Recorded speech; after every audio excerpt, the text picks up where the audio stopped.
One night in December of 2011, a man sat in front of his computer, anxiously staring at the words that he had just typed into a chat window. He was about to hit send and share his darkest secret with someone he'd only ever talked to online. And it was the kind of secret that could totally destroy him. And he knew sending it was probably a huge mistake.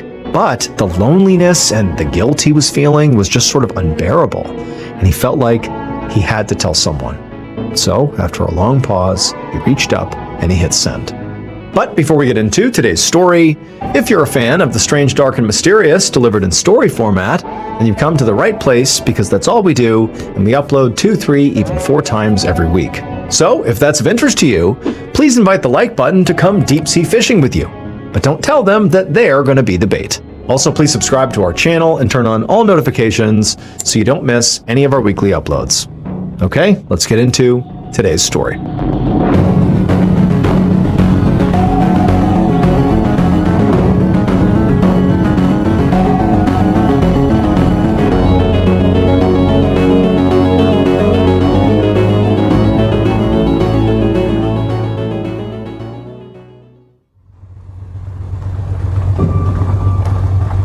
On the afternoon of Wednesday, November 17, 2010, a 54-year-old woman named Diane Zaleski pulled her car into her driveway in Union Township, New Jersey, which is a small suburb of New York City.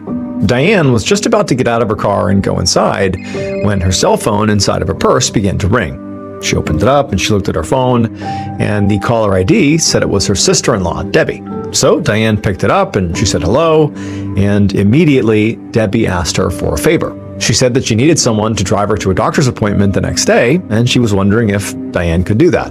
And Diane did not have to consult her calendar to know that her schedule tomorrow was wide open. Just a few months ago, she'd retired from her 17-year career as a legal secretary and then had moved to this particular neighborhood to be closer to her aging parents and her brother. And so her only job at the moment was helping out her family, which didn't take up all her time, and tomorrow she was free. So Diane told Debbie, that she'd see her tomorrow, and then the pair hung up. After that, Diane gathered up her things and got out of her car, and then as she was about to walk inside of her home, she stopped and just turned around and looked out at her new neighborhood. And it was really nice here. The block was full of all these beautiful homes and well-kept lawns. This was just a really nice place to live. And so as she was just, staring out at the scene, she saw the woman who lived across the street, her name was Mrs. Yearwood, dragging her garbage cans down to the curb. And so Diane, she waved to Mrs. Yearwood and smiled, and also made a mental note to ask Mrs. Yearwood if her son, whose name was Arnell, was free to shovel her, Diane's walkway tomorrow, because that night it was supposed to snow. Later that same night, sometime after 10 p.m., Diane was in bed with her laptop open, scrolling through messages on her online dating profile. Now, dating was sort of a normal part of Diane's life. She'd gone out with plenty of men over the years, and she still got hit on pretty aggressively at bars, and she'd even been proposed to once. But despite, meeting lots of men and liking quite a few of them, she just had never gotten married. These days, Diane met most of the men that she went on dates with online, like on a dating site. And on these sites, men seemed to always be messaging her to ask her out. And so far, of the men she actually wound up seeing, only a few had been creeps. And so over time, Diane had sort of cultivated this small roster of men that she kept in touch with and, would meet up with for dates. And so now Diane clicked on the profile for one of the men that was on her roster. It was a man named Kyle Porter. And she was just about to message him this very flirty message when she heard her doorbell downstairs ring. And when she heard this, she was sort of surprised because she definitely was not expecting anybody. But, she still obviously got out of bed and got herself together and headed downstairs to see who it was. And when she unlocked and opened the door, the person standing outside in the cold was somebody that she immediately recognized. Now, she really had no idea what they were doing here right now, but she told them to, come inside and then ask them, what's going on. And then this visitor started talking, and they would say something that Diane never expected.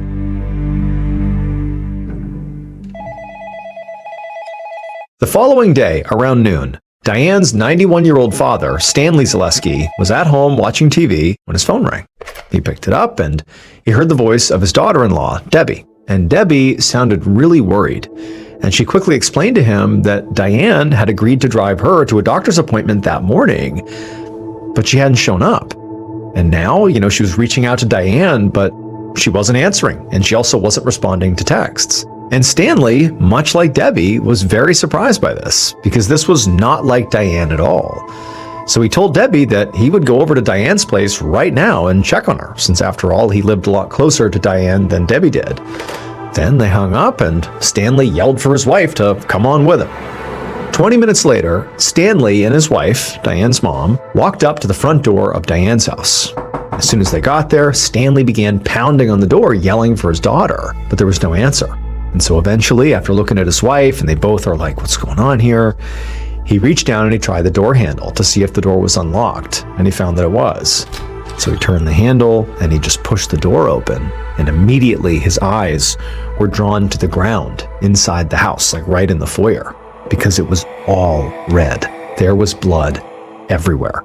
A wave of nausea came over Stanley, and he had to grab the door frame to steady himself. But then after a moment, he turned to his wife, who was right next to him, and he just said, "Stay right here. I'm going to go in and look around." And then he stepped inside, and as he moved further into the foyer, which again, there's just like blood splattered everywhere, he began to notice there were piles of strange white dust that he didn't recognize, sort of amongst the blood. There's no sign of Diane, like it's silent in the house. But as Stanley's standing there, he sees that there's also what appears to be a pretty clear trail, like something had been dragged through the blood and was sort of pulled towards the back of the house. And so Stanley, with his heart racing, he began walking, like following this trail of whatever got dragged through the house, and it made its way to the top of the stairs that led down into the basement. And then when Stanley looked down into the basement, he saw something at the foot of the stairs, like a heap of something that was down there. And after a minute, once his eyes adjusted to the dark down there, he saw it was his daughter. And at that point, he sort of staggered back and he yelled out for his wife to call 911. Half an hour later, around 1 p.m, Detective Robert Henderson of the Union County Homicide Task Force drove his police cruiser into a very nice, quiet neighborhood. His partner, Detective Mike Minacchio, was sitting in the passenger seat. And at some point, Henderson, he pulled up to the snow-covered curb in front of a large house that was in the process of being roped off with crime scene tape. Henderson immediately noticed there was an elderly man and woman being interviewed by officers in the front yard of this house. And as soon as Detective Henderson and his partner got out of their cruiser, one of the officers who was out and about ran over to brief them on what the police knew so far. He explained that the elderly man and woman were the parents of the victim, Diane Zaleski. Diane lived alone, this was her home, and her parents had come over earlier and found her foyer covered in blood, and Diane was found lying dead at the bottom of the stairs in the basement. Henderson asked if there were any signs of a break-in or a robbery, and the officer said no, but he warned them that the scene inside the house was really unusual. It seemed like the killer, after killing Diane, had sort of been all over the house, clearly taking a lot of time to both clean up and also contaminate the scene to make it harder for investigators. And when Henderson heard this, he sort of raised an eyebrow, because in his experience, most killers tried to get away from the crime scene as quickly as possible. They wouldn't just linger like that. And so at this point, Henderson turned to Minacchio and was like, how do you want to split this up here? And Minacchio said he would stay and interview Diane's parents. That way Henderson could go inside and inspect the rest of the crime scene.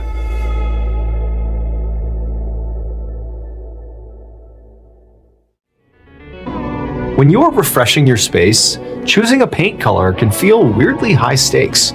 Will that seafoam green that you loved online look more like split pea soup on your walls? Luckily, Sherwin-Williams takes the guesswork out of finding the perfect paint color. With 3 easy ways to sample, you can choose color with confidence, testing shades in your actual space before making the final call. Order color chips, peel and stick, or color-to-go paint samples at swsamples.com or visit your neighborhood Sherwin-Williams store to get started today.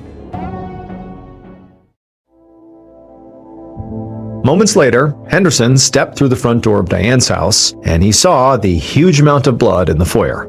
There was so much that he assumed the murder must have taken place right here in the entryway. There was also a lot of white dust all over the floor that Henderson recognized as fire extinguisher powder. Henderson couldn't see any evidence of a fire, so he guessed that what must have happened here is the killer had sprayed down the area with a fire extinguisher in an effort just to contaminate the scene. Henderson noticed there was a trail of blood that sort of left the entryway and headed towards the back of the house, and so he followed it through the hallway into the kitchen, and in there he saw forensic techs standing around the kitchen sink, which was full of all the soapy water. And as he walked in, Henderson, one of the techs pulled a woman's wallet out of the sink and then set it open on the counter to dry. Henderson walked over to check the ID and saw that it was Diane's wallet. And so this was obviously very weird, but it got even weirder when the forensics tech reached back into the water and then fished out something else, a TV remote. And so at this point, Henderson and the techs realized that what must be going on here is the killer must have been dumping these items in the soapy water to try to clean off fingerprints or DNA. But after seeing all this, it made Henderson really wonder, like, what state would the body be in when he found it? If the killer's going to these many lengths with just like ancillary evidence, what did they do to the body? And so after chatting with the techs for a few minutes about how strange this whole thing was, Henderson turned and continued following that trail of blood on the ground, and it led him to the door that went down to the basement. And so he looked down into the basement, and he saw at the foot of the stairs there was a forensic specialist taking photos of Diane's body, which was, right at the foot of the stairs. When Henderson went down there and actually got a look at Diane's body, he had been bracing for, her body to be in pretty rough shape considering what he had seen upstairs, but he was still taken aback by just how violently Diane clearly had been attacked. Her torso, her neck, and her face were covered in literally more stab wounds than he could even count. And then as Henderson leaned in even closer, he saw there were additional bruises on Diane's face and pretty clear defensive marks on her limbs that told him that there had definitely been a pretty big struggle. Also, some of Diane's clothes had been removed, which made Henderson wonder if Diane had been sexually assaulted. And as awful as that obviously is, if that was the case, the upshot was that there was a good chance the killer's DNA could be recovered from her body. However, at the same time Henderson is thinking this, he began to notice a very harsh chemical smell that was clearly coming from Diane's body. And that's when he spotted a bottle of toilet cleaner that was right nearby, and he realized that the killer must have dragged Diane's body down here and then splashed it with chemicals in yet another attempt to destroy evidence. And so at this point, Henderson was getting pretty worried, because the killer clearly had taken a lot of steps to cover their tracks. And if they had done a thorough enough job and the police couldn't find any usable fingerprints or DNA, they'd be relying primarily on witnesses, which are not necessarily hugely reliable. So Henderson just really hoped that was not going to be the case here. But if it was, he just prayed that someone in the neighborhood had seen something. 10 minutes later, Henderson walked down the icy sidewalk, canvassing the neighborhood with his partner, Detective Massacre. And as they walked, Massacre filled Henderson in on the talk that he had just had with Diane's parents. What he'd learned was that Diane had recently moved to this neighborhood and that she also dated a lot, mostly men that she met online. And the fact that she dated a lot of people certainly caught Henderson's attention, because all the evidence that they had found so far in Diane's house suggested that she had been killed by somebody she knew. There were no signs of forced entry, and there was evidence of a long, very deliberate cleanup. So the killer had clearly felt comfortable enough to stick around after the murder and had probably known Diane was single, so they were not going to be interrupted. And so Henderson sort of filed these thoughts away as he and his partner arrived at the next house on the block. Henderson knocked, and a moment later, an elderly woman answered the door. And at that point, Henderson explained about Diane's murder, and then he asked her if she had seen anything suspicious around Diane's place the previous day. Cars parked outside, or, strange people coming and going, anything. Now, this woman was immediately startled by the news of a murder in this neighborhood. That definitely was the primary reaction she had. But, she quickly recovered and said that no, she hadn't seen anything. However, she did remember seeing some kids playing in the yard across the street from Diane's, so maybe they had seen something. Moments later, Henderson and Massacre stood on the front porch of the house that was directly across the street from Diane's, and they were speaking to a woman in her 50s who'd introduced herself as Mrs. Yearwood. When Henderson explained about the murder across the street, Mrs. Yearwood gasped and said that, she hadn't known Diane particularly well. I mean, she was new to the neighborhood, but she had always been so friendly to her and her family. And in fact, Diane had even paid Mrs. Yearwood's son to help with some small chores around her house. At this point, Henderson sort of, shifted the conversation and just got to the point. He told her that he had heard that there had been some kids playing outside this house the previous day. And were the kids home? Because he really wanted to speak to them to see if they had maybe heard or seen anything strange on Diane's property the day before. Mrs. Yearwood immediately nodded and turned around and walked into the back of the house, and then a moment later came back with an 11-year-old boy who looked very nervous. And so Henderson, to disarm him, immediately knelt down and touched him on the shoulder and just said, "Look, we're trying to catch a bad guy." And then Henderson pointed across the street and asked the boy had he seen anything strange at Diane's house the day before. The boy, at this point, looked past Henderson over at Diane's house and then back at Henderson, and he just shook his head and said no. And at this point, Henderson, he felt his stomach sink, because with a deeply contaminated crime scene and apparently no good witnesses, this case was already off to a horrible start. Around noon the following day, December 19th, Detective Henderson sat in his office reading through Diane Zaleski's autopsy report. He'd been anxiously waiting for this file all morning, but unfortunately it did not contain much information that he had not already guessed. Diane's time of death was estimated to be between 10 p.m. and 1 a.m., so 11 to 14 hours before her parents found her body. She had been strangled and beaten and also stabbed more than 40 times. The damage was so severe, the medical examiner couldn't actually say which injury killed her. And also the knife that was used in the attack had never been found.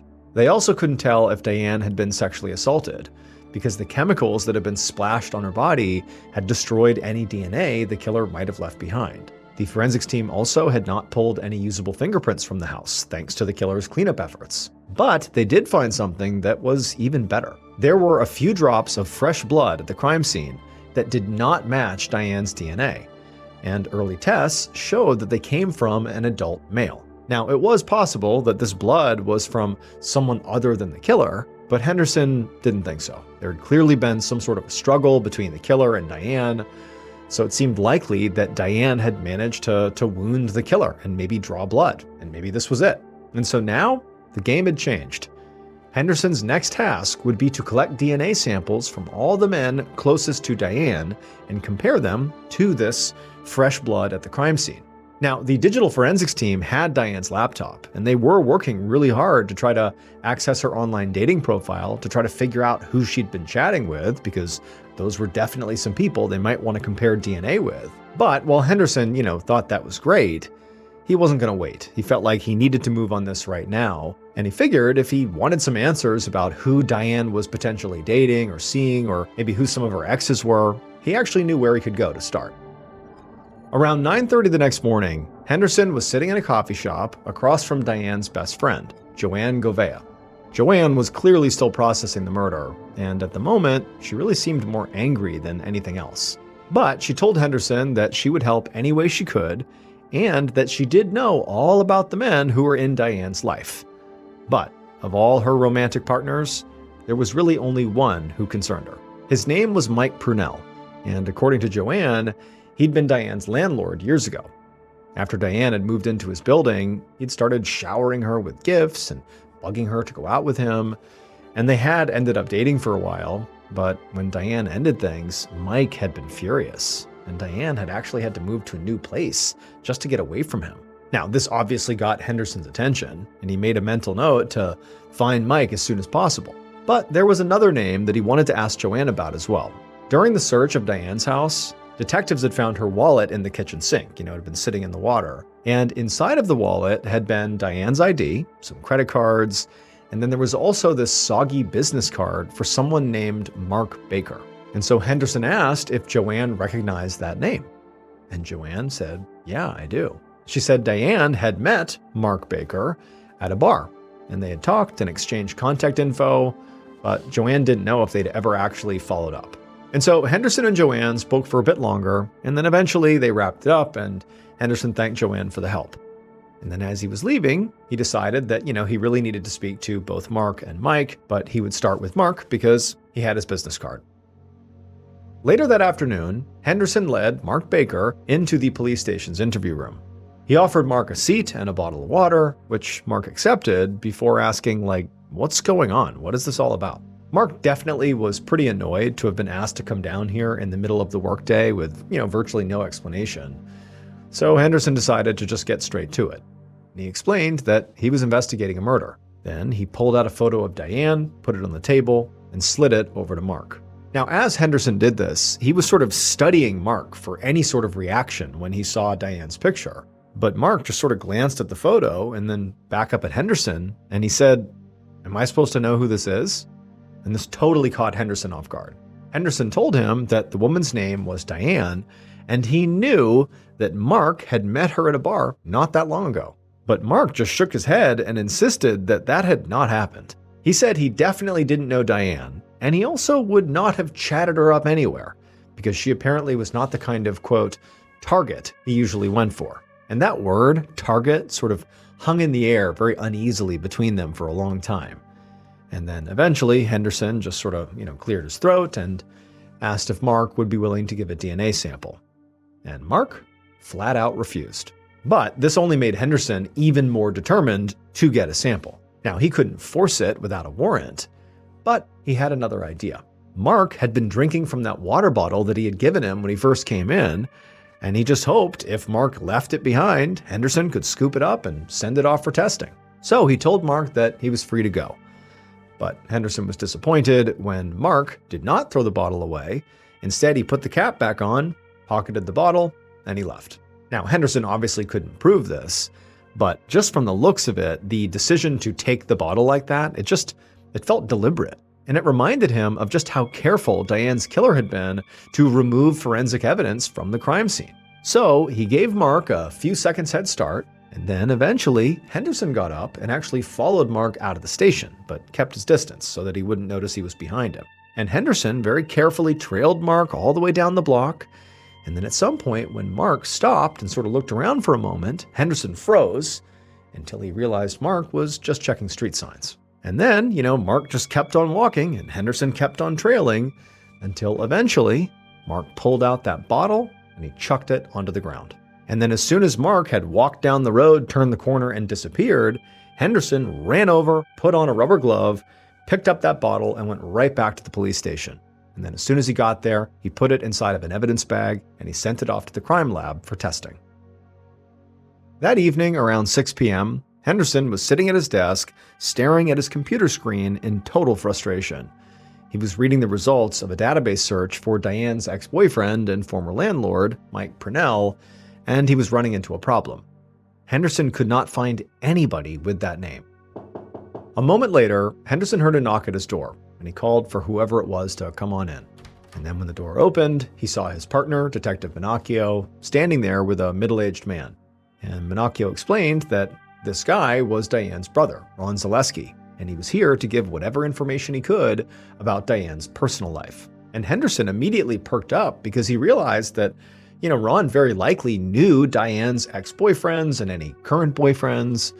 So as they sat down, Henderson asked him if he remembered a man named Mike Purnell. And Ron immediately paused and looked really surprised, and then said, yeah, he knows exactly who Mike is. Because at one point, Mike had actually asked their father for his blessing to marry Diane. According to Ron, none of the family had been in love with that idea, because Mike had seemed like a really shady guy. In fact, he had such a long rap sheet that he didn't even go by his real name.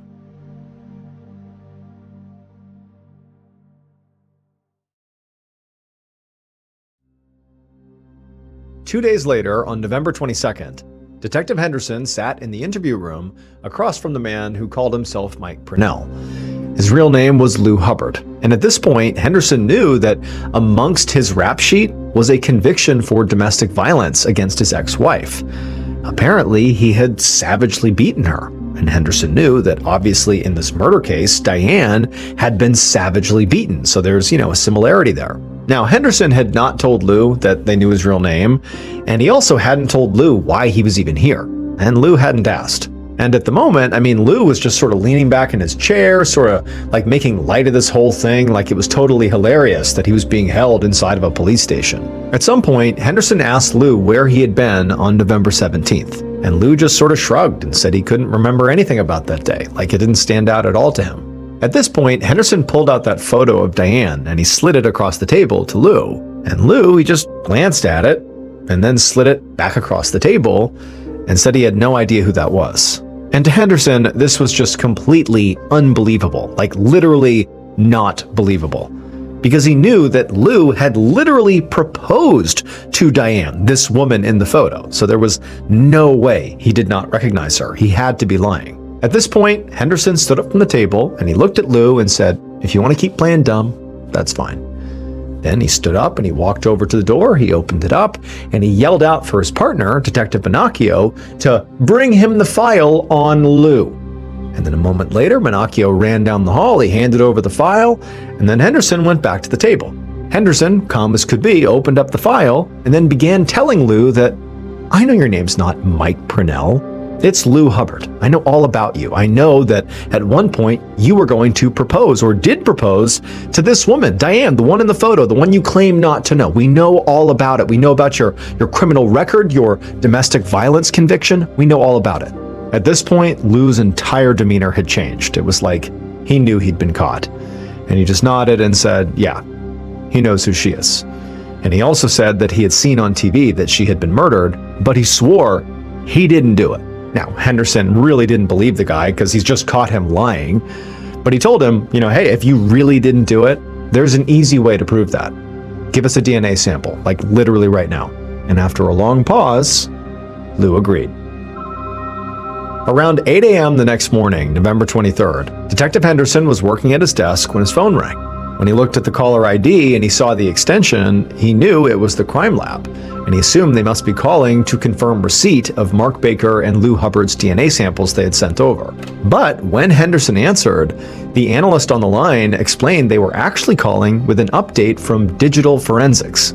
The digital team had finally accessed the browsing history on Diane's laptop, and they'd found some activity from the hours after Diane was killed. It looked like the killer, while hanging around inside of Diane's house after the murder, had viewed some pornographic websites, and then they'd also used Diane's credit cards to try and order a MacBook and an iPhone, and they had set the delivery address for these items for Diane's house.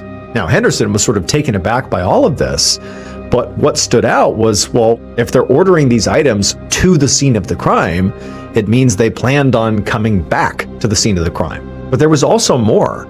Apparently, the digital forensics team had finally gotten into Diane's dating profile, so now they could see everyone that she had messaged or gone out with in the past.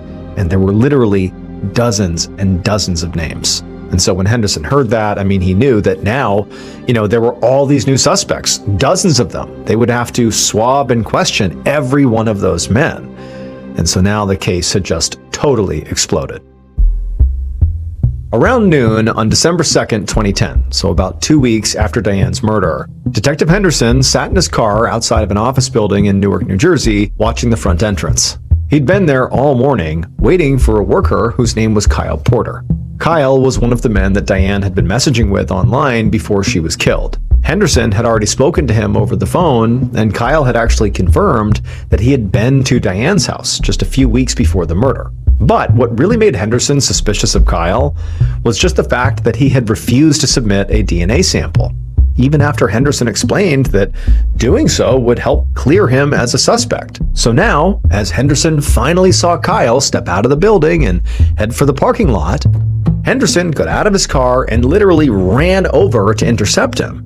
And as he did, Henderson flashed his badge, and Kyle for a second looked like he maybe wanted to run, but instead he just sort of stammered that he was going to be late for his lunch meeting, sort of suggesting like, I can't talk to you right now. But Henderson had not waited around all morning just to leave empty-handed here. So he told Kyle that he could either give a sample right now and be on his way, or they could talk again when Henderson came back with a warrant for Kyle's arrest. And Kyle seemed terrified by that idea, so he sighed and said, okay, I'll give you a sample. 4 days later, on the morning of December 6th, Henderson was out jogging before his shift when his cell phone rang. He saw that it was the crime lab calling, so he stopped what he was doing and he answered the call. A forensic analyst from the lab was on the line, and he explained that he was calling because they just finished with the first batch of Henderson's blood samples. This batch included the samples for Mark Baker, the man who Henderson had to secretly trail just to pick up his water bottle, as well as Diane's ex-boyfriend, Lou Hubbard, aka Mike Prunell, and also Kyle Porter, the man she had met through online dating who, only after being threatened with arrest, offered up his DNA swab.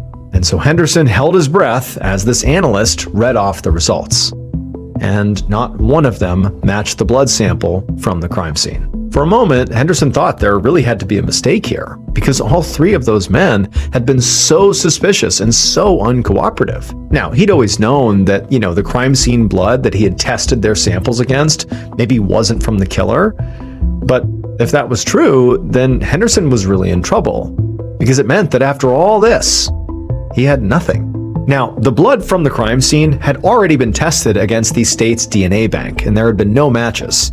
And now he's got no matches here with these three suspects, and so Henderson knew he really had no choice but to keep finding and testing more suspects. And in the next few weeks and then months, he went through this process over and over, interviewing and obtaining DNA samples from the men in Diane's dating profile history and her email contacts, basically every man who had anything to do with her. He went out and interviewed and tested. In fact, over the next year, the detectives conducted more than 100 interviews and took over 80 DNA samples. But one by one, they all turned into dead ends. One morning in December of 2011, Detective Henderson was at his desk on the phone following up about a tip about Diane's case. So a month earlier, on the anniversary of Diane's death, the local news had aired a big special on the case. And then since then, the police station had been flooded with people calling in various tips. And so now, Henderson and Minacchio had had their hands full following up on all these tips, but so far they had gone nowhere. And so Henderson thanked the person he was on the phone with, even though he sort of knew that what they were telling him was not going to be useful. Then he hung up and let out a frustrated sigh. He was starting to think that he had been totally wrong at the start of this murder, that Diane's killer was not someone she knew, but maybe a random intruder who would be even harder to catch. Or even worse would be, maybe the blood they had been testing all of these suspects against for the last year, that blood maybe didn't even belong to the killer. But just then, Minacchio burst into the office and he had a big grin on his face. And he said he had just gotten a call from this woman who had a story that Henderson needed to hear. Minacchio at this point just handed Henderson his cell phone, and so Henderson put the phone to his ear, and sure enough, there was a woman on the line. And this woman explained that she had an online friend that she spoke with all the time. Now, they'd never actually met in person, but they were still pretty close, and they told each other practically everything. And a few days ago, this online friend of hers had sent a very disturbing message where they openly admitted that they had killed Diane Zaleski. And when this woman told Henderson the actual name of this online friend of hers, he was so confused. But then it was like all at once, the world came crashing down around him, because he realized that over a year ago, on the very first day he'd begun investigating Diane's murder, he had made a huge mistake.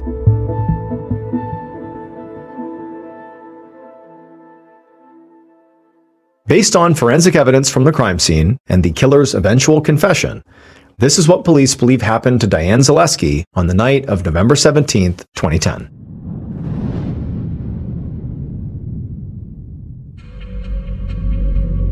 The killer was very nervous as they knocked on Diane's front door, because even though they had been here before, tonight was going to be different.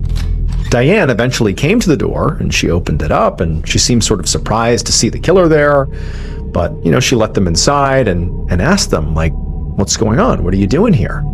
And the killer, they hadn't really figured out how they were going to do this. And at some point, they just sort of blurted out the thing they wanted to tell her, which was to tell Diane that they had really intense feelings about her. But as they were sort of rambling on about all these things they wanted to do with her and how they really just wanted her, Diane stopped them and told them that what they wanted was totally inappropriate and that now they needed to leave. But the killer, after being rejected, refused to leave.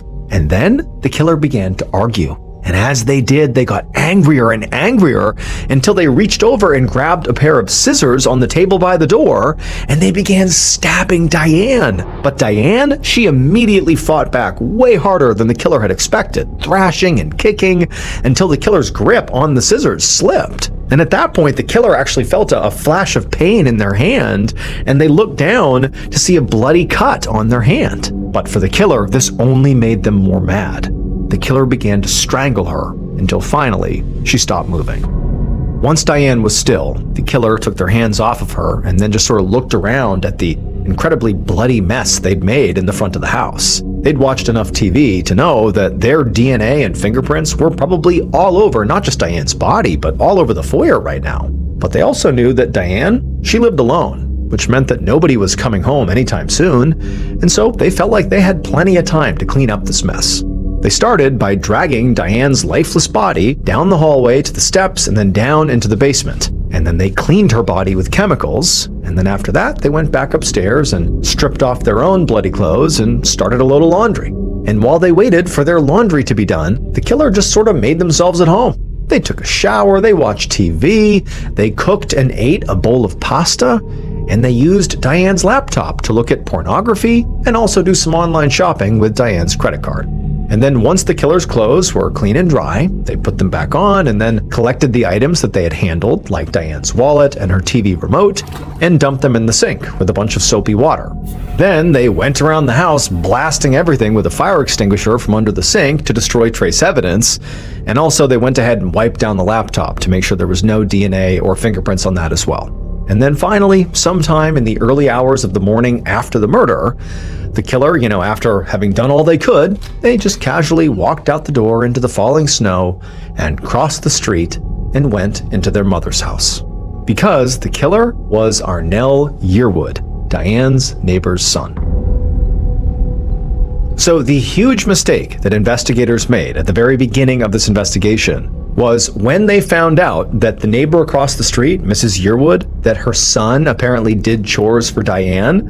Well, the mistake they made, in particular Detective Henderson, was when Mrs. Yearwood went into the back of the house and came back with that 11-year-old boy that they spoke to that said he didn't see anything strange across the street the day before, they assumed that boy was Mrs. Yearwood's son, and he was the one who was doing chores for Diane.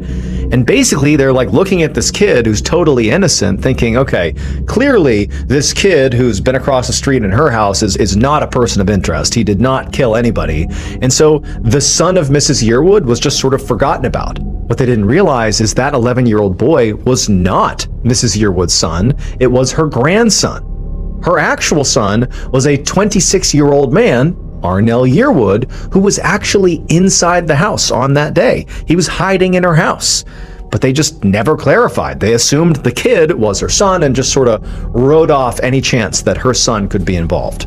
And so Detective Henderson and Minacchio didn't put it together until over a year later when they got that tip from that woman who said her online friend confessed to the murder, and his name was Arnell Yearwood. And so ultimately, Diane let Arnell into her house on the night she was killed because she knew and trusted him. He did chores at her house. But he tried to initiate a sexual relationship with her. She rejected him, and so he killed her.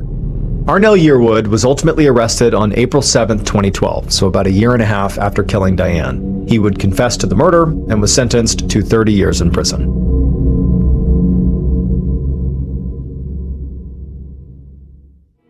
Imagine you are sitting at your desk on a freezing Tuesday morning. The office is bustling with the usual sounds of ringing telephones and clacking typewriters, and the friendliest guy in your department walks over holding a steaming, freshly brewed cup of tea just for you. He smiles warmly, his eyes crinkling at the corners, as you thank him and take that first comforting sip. What you do not realize is that the moment that warm liquid slides down your throat, your nervous system is already being systematically destroyed. Welcome to one of the most chilling cases in British history. But before we reveal the dark secret hiding at the bottom of that teacup, if you are a fan of the strange, dark, and mysterious delivered in story format, please sneak into the subscribe button's house, gently open its pantry, and quietly replace all of its baking sugar with table salt. And while you're at it, give the like button a friendly but firm high five. Thank you so much. Now, take a moment to check your locks, make sure your doors and windows are secure, take a good long look at whatever you are drinking right now, and let us slide into the dark. It was the spring of 1971 in the quiet, picturesque village of Bovingdon, located in Hertfordshire, England. The local economy relied heavily on a company called John Hadland Limited, a manufacturing plant that produced high-quality photographic lenses and specialized optical equipment. It was a close-knit workplace where everyone knew everyone, and the management prided themselves on their warm, welcoming environment. So, when a polite, sharply dressed 23-year-old man named Graham Young applied for an open position as a quartermaster in the storeroom, the hiring managers were immediately impressed. Graham was incredibly articulate, well-spoken, and possessed an extensive vocabulary. He carried himself with a quiet confidence and answered every interview question perfectly. When asked about a significant gap in his employment history, Graham vaguely mentioned that he had suffered a nervous breakdown following the tragic death of his mother and had spent some time recovering in a medical facility. The management, feeling a deep sense of sympathy for this seemingly fragile but bright young man, did not press any further. They offered him the job on the spot. They had no idea that the medical facility Graham had just been released from was Broadmoor Hospital, Britain's most notorious high-security psychiatric prison. They also did not know that Graham had not suffered a nervous breakdown. He had been locked away at the age of 14 because he had intentionally poisoned his own family, murdering his stepmother, and causing his father and sister to suffer agonizing, near-fatal illnesses simply because he wanted to see what would happen. Graham Young was not a recovering patient. He was a highly functioning psychopath with an obsession for toxicology, and he had just been handed the keys to a factory full of unsuspecting test subjects. Graham settled into his new role in the storeroom with remarkable ease. He was highly efficient, organized, and remarkably eager to help out his colleagues. In British workplace culture, the tea break is a sacred ritual. Making tea for your coworkers is seen as the ultimate gesture of camaraderie. Graham quickly volunteered to take over the tea-making duties for his department. Multiple times a day, he would push the tea trolley down the aisles taking specific orders. He knew exactly how everyone liked their tea. A splash of milk for one, 2 cubes of sugar for another. His coworkers thought he was the most thoughtful young man they had ever hired. But down in the dim, quiet isolation of the storeroom, Graham was conducting his horrifying experiments. Hidden inside his neatly pressed trousers was a small collection of glass vials and a tiny specialized metal measuring spoon. Inside those vials were highly toxic, heavily restricted chemicals, primarily a heavy metal called thallium. Thallium was traditionally used in rat poison and was notoriously difficult to detect because it dissolved completely in hot water, leaving absolutely no color, no odor, and no taste whatsoever. When Graham prepared the cups of tea, he would line them up on the counter. With the chilling precision of a mad scientist, he would dip his tiny spoon into the vial and scoop out microscopic, transparent crystals of thallium. He would tap the spoon over a specific cup, watching the deadly crystals vanish into the steaming dark liquid. He was not trying to kill them quickly. That would be too obvious, and it would ruin his twisted fun. He was administering microdoses, meticulously testing the threshold of human endurance. It did not take long for the nightmare to begin. Within a few weeks of Graham's arrival, a strange and violent illness began sweeping through the John Hadland factory. It started with a foreman named Bob Eggle. Bob was a healthy, robust man, but he suddenly began complaining of severe nausea, blinding headaches, and excruciating stomach cramps. At first, everyone assumed it was just a nasty stomach flu going around the village. They even gave it a nickname, calling it the Bovingdon bug. But this was no ordinary bug. Bob Eggle's condition rapidly deteriorated into a living hell. The poison was systematically destroying his nerve endings. He developed severe peripheral neuropathy, the tips of his fingers and toes went completely numb, and then that numbness was replaced by a fiery, agonizing pain that shot up his limbs. The pain was so intense that even the light weight of a bedsheet touching his skin made him scream in agony. His legs gave out, leaving him paralyzed. And then, the most distinct symptom of thallium poisoning appeared. Bob's hair began falling out in massive clumps, leaving bald patches all over his scalp. Despite being hospitalized and examined by multiple specialists, the doctors were completely baffled. They misdiagnosed him with a rare form of polyneuritis. While Bob Eagle lay in his hospital bed crying out in pain as his organs slowly shut down, Graham Young would visit the hospital, bringing his victim fresh fruit and offering sympathetic words. Bob Eagle eventually succumbed to the agonizing symptoms and died.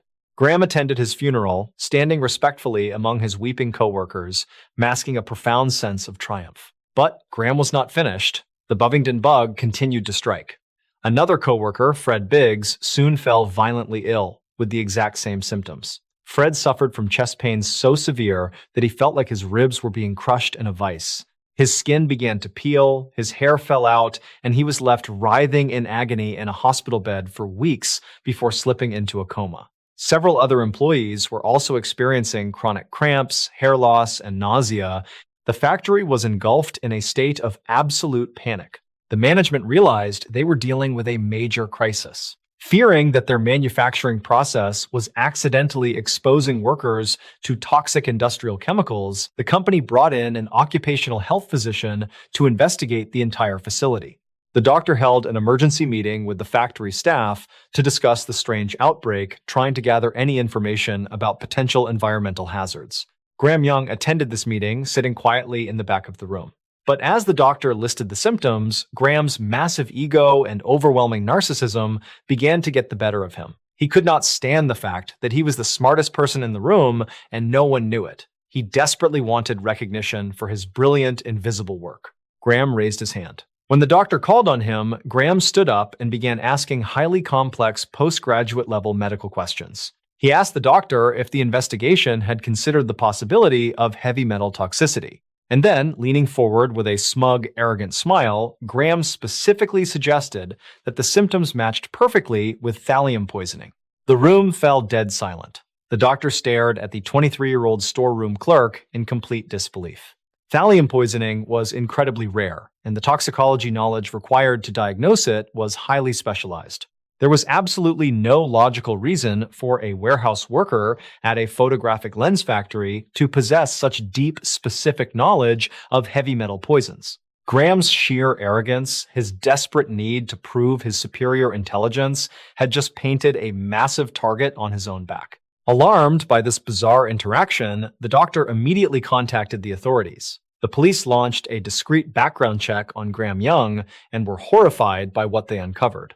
The records from Broadmoor Hospital revealed the dark truth that Graham had hidden from his employers. The friendly young man making their daily tea was a convicted, highly dangerous poisoner. On November 21, 1971, the police descended on Graham's rented apartment in Bovingdon. What they found inside was a house of horrors disguised as a messy bedroom. Hidden among his belongings were massive stockpiles of dangerous chemicals, including antimony, thallium, and aconitine. But the most chilling discovery was a small, meticulously kept diary. When detectives opened the diary, they realized they were looking at a literal logbook of murder. Graham had recorded every single detail of his crimes with terrifying precision. He had written down the initials of his coworkers, followed by the exact microscopic dosage of poison he had slipped into their tea. Next to the initials BE for Bob Eagle, Graham had documented the days he administered the thallium and meticulously noted Bob's physical deterioration, describing his agonizing death throes in cold clinical terms. He had done the same for Fred Biggs and every other coworker he had systematically poisoned. He treated these human beings not as friends or colleagues, but as mere biological test tubes for his macabre fascination. Graham Young was arrested and charged with murder and attempted murder. In 1972, he was convicted and sentenced to life in prison. He would never breathe free air again, eventually dying of a myocardial infarction in his prison cell in 1990. His unbelievable arrogance was the only thing that stopped him from turning the entire town of Bovingdon into a graveyard. The agonizing, suffocating gasps of a victim, completely paralyzed by poison, struggling to pull air into their failing lungs, slowly fading into the darkness, echoing and twisting until they become the dry, hacking coughs of a man stepping off. A passenger plane carrying something in his lungs far more deadly than thallium.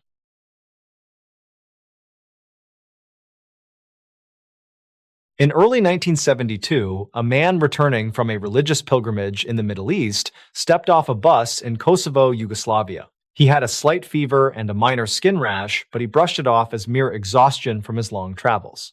He recovered quickly and went back to his normal routine, completely unaware that he was patient zero in what was about to become a devastating national nightmare. The mild illness he had casually dismissed was actually the variola virus, and he had unknowingly carried a biological time bomb straight into the heart of Europe. Shortly after his arrival, the pilgrim crossed paths with a local schoolteacher named Latif Mudza. For reasons scientists still struggle to fully explain the virus that barely gave the original host a fever manifested in Latif with absolute unyielding fury. Latif fell violently ill. As his condition rapidly deteriorated, he was rushed to a major hospital in the capital city of Belgrade. The doctors looking over Latif were wholly baffled by his horrifying deterioration. They mistakenly diagnosed his agonizing symptoms as a catastrophic, severe allergic reaction to penicillin. But it was not an allergy. Latif had contracted hemorrhagic smallpox, the absolute deadliest strain of the virus. The physical toll on his body was gruesome. The schoolteacher's skin turned pitch black and heavy. Thick sheets of flesh began peeling away from his body as the virus destroyed his vascular system from the inside out. Despite the frantic efforts of the medical staff, Latif died a brutal, agonizing death. For a brief moment, the hospital staff thought the worst was over. Then, a few days later, the nightmare truly began. Nurses, doctors, and other patients who had been anywhere near Latif's ward suddenly began spiking extreme fevers and erupting in purulent, pus-filled blisters. When the National Virology Institute finally analyzed the samples, the terrifying truth was confirmed. Smallpox had returned. The Yugoslav government reacted with unprecedented severity. Recognizing that a highly contagious and lethal plague was loose in a densely populated capital, authorities immediately declared martial law and locked down the entire country. The military was mobilized overnight. Heavily armed soldiers descended upon the streets, unrolling gigantic coils of razor-sharp barbed wire. They wrapped the steel wires entirely around hospitals, motels, and apartment buildings where infections had been reported, physically barricading the doors and trapping everyone inside. No one was allowed to step foot outside those quarantine zones under any circumstances. What followed was one of the most aggressive and rapid public health campaigns in human history. The government ordered the forced mandatory vaccination of the entire Yugoslav population, all 18 million citizens, within a matter of weeks. In the public squares of Belgrade and towns across the nation, citizens lined up under military guard. The air echoed with the continuous, sharp, crackling pops of pneumatic air-powered vaccine guns firing doses rapidly into the arms of terrified men, women, and children. The draconian lockdown and aggressive military enforcement worked. The virus was starved of new hosts. Within just 2 months, the outbreak was entirely eradicated. In total, 175 people were infected and 35 lost their lives to the agonizing disease. It would go down in history as the final smallpox outbreak on the European continent, all sparked by a single man who survived the ordeal without ever knowing the catastrophic chain of events he had unleashed. The peeling skin and the suffocating lungs inside those barbed wire quarantine wards, thick with the heavy stench of chemical disinfectants, slowly transition into a completely different kind of suffocation. One that takes place deep underground where thick, heavy darkness becomes the perfect explosive fuel for a deadly spark.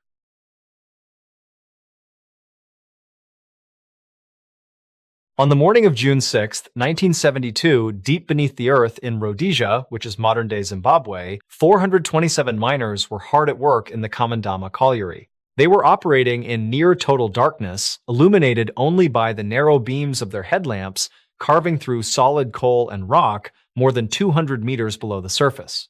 At exactly 10:25 in the morning, the unthinkable happened. It was not a structural failure or a sudden cave-in that doomed these men. It was something entirely invisible. Deep within the earth, an enormous hidden pocket of highly combustible methane gas had built up over millennia, and all it took was a single microscopic electrical spark to ignite it. In a fraction of a second, a catastrophic underground explosion ripped through the network of tunnels. The blast did not instantly crush the miners under falling rock. Instead, it did something far more terrifying. The sheer intensity of the explosion instantly incinerated every single ounce of oxygen in the miles of subterranean corridors, rapidly replacing the breathable air with a lethal, suffocating cloud of carbon monoxide known to miners as black. damp. The men, trapped in the dark, perished almost simultaneously, completely starved of air before they even had time to realize what was happening. Up on the surface, the sheer power of the underground detonation was absolutely terrifying. The seismic shockwave violently rippled through the earth, rocking the ground so intensely that massive heavy coal trucks parked miles away from the mine entrance were physically lifted and tipped over onto their sides. At the main shaft, a tremendous pressure wave blasted upwards, shooting a thick, towering column of pitch-black smoke and heavy coal dust straight into the clear blue sky, looking exactly like the violent eruption of a volcano. Panic immediately gripped the local town. A specialized rescue team rapidly assembled, strapping on heavy oxygen tanks and gas masks, desperate to descend into the abyss to find survivors. But before they sent men down, they needed to test the toxicity of the air. They placed bright yellow canaries into small iron cages and slowly lowered them down the deep shaft. When they pulled the cages back up, less than a minute later, every single bird had dropped dead instantly. The concentration of poisonous gas was simply too overwhelming for any human to survive, even with protective gear. Despite the impossible odds, engineers worked frantically through the night, desperately preparing heavy machinery to pump massive volumes of clean air down into the tunnels so rescue crews could safely enter. But the Earth was not finished. The next day, just as the ventilation equipment was being readied, a second, even more massive explosion violently tore through the mine. This final catastrophic blast completely collapsed the main shaft, permanently burying everything under thousands of tons of shattered rock and debris. All hope for a rescue was completely extinguished. 427 men lost their lives in the disaster, making it one of the deadliest coal mining tragedies in history. The ruins of shaft number 2 were deemed far too dangerous to ever clear, and the site was permanently sealed off, turning the collapsed tunnel into a massive silent tomb and a permanent memorial for the men who never returned to the peace. Surface. The explosive pressure pushing a thick column of black smoke and thousands of tons of rock violently shaking deep underground slowly fades away. Because sometimes catastrophic collapse does not come from deep below the earth, but crashes straight down from the sky on a seemingly peaceful, innocent morning.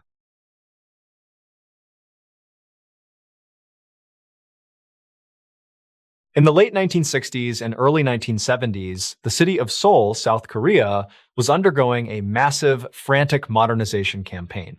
The government was eager to transform the capital into a shining beacon of progress, which led to construction projects popping up everywhere at an unbelievable pace.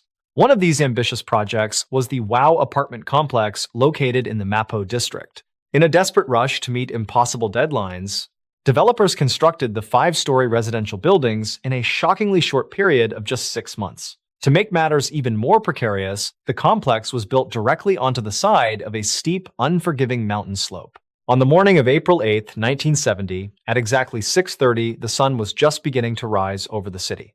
Inside building number 15, the atmosphere was peaceful, families were slowly waking up, and the comforting smell of breakfast filled the hallways as mothers prepared warm bowls of rice for their children. But that quiet morning routine was violently interrupted by a deep, terrifying groan echoing through the walls.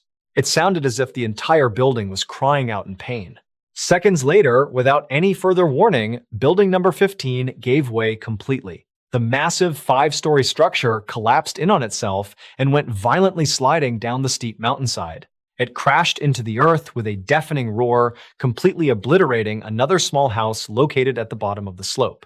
A massive, suffocating cloud of dust swallowed the neighborhood. Rescue workers rushed to the scene, immediately armed with heavy crowbars and shovels, desperately digging through the rubble to reach any survivors. As they pulled back the debris, they found heartbreaking scenes. Crushed, half-eaten bowls of morning rice were completely flattened and mixed into the thick gray dust. But as the rescuers frantically tried to lift the heavy concrete slabs off the trapped victims, they noticed something absolutely horrifying.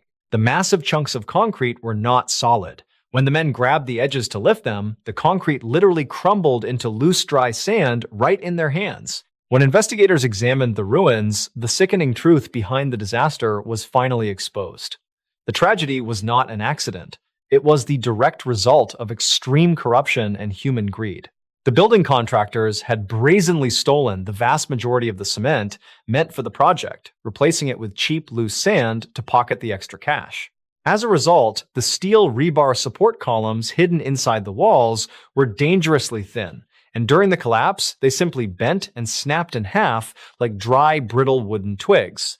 Even worse, the foundation of the massive complex had no load-bearing support pillars driven down into the solid bedrock of the mountain. The entire 5-story structure was simply resting on top of the soft, unstable topsoil of the steep slope. The building was constructed so incredibly poorly that no earthquake or external force was needed to bring it down. The weak, hollow structure had essentially crushed itself under its own weight, even though only 15 families had moved in, which was far below the building's maximum capacity. The catastrophic collapse claimed the lives of 33 innocent people. The public outrage was so intense that the mayor of Seoul was forced to resign in disgrace, and several greedy contractors and corrupt city officials were sent to prison for accepting bribes and cutting fatal corners. Those violently snapped steel bars and crumbled chunks of weak concrete, born purely from human greed and collapsing without a shred of mercy, stand in stark contrast to rough ancient wooden trunks, which would soon stand fiercely resilient against screaming metal saw blades protected by nothing more than the flesh and blood of ordinary citizens.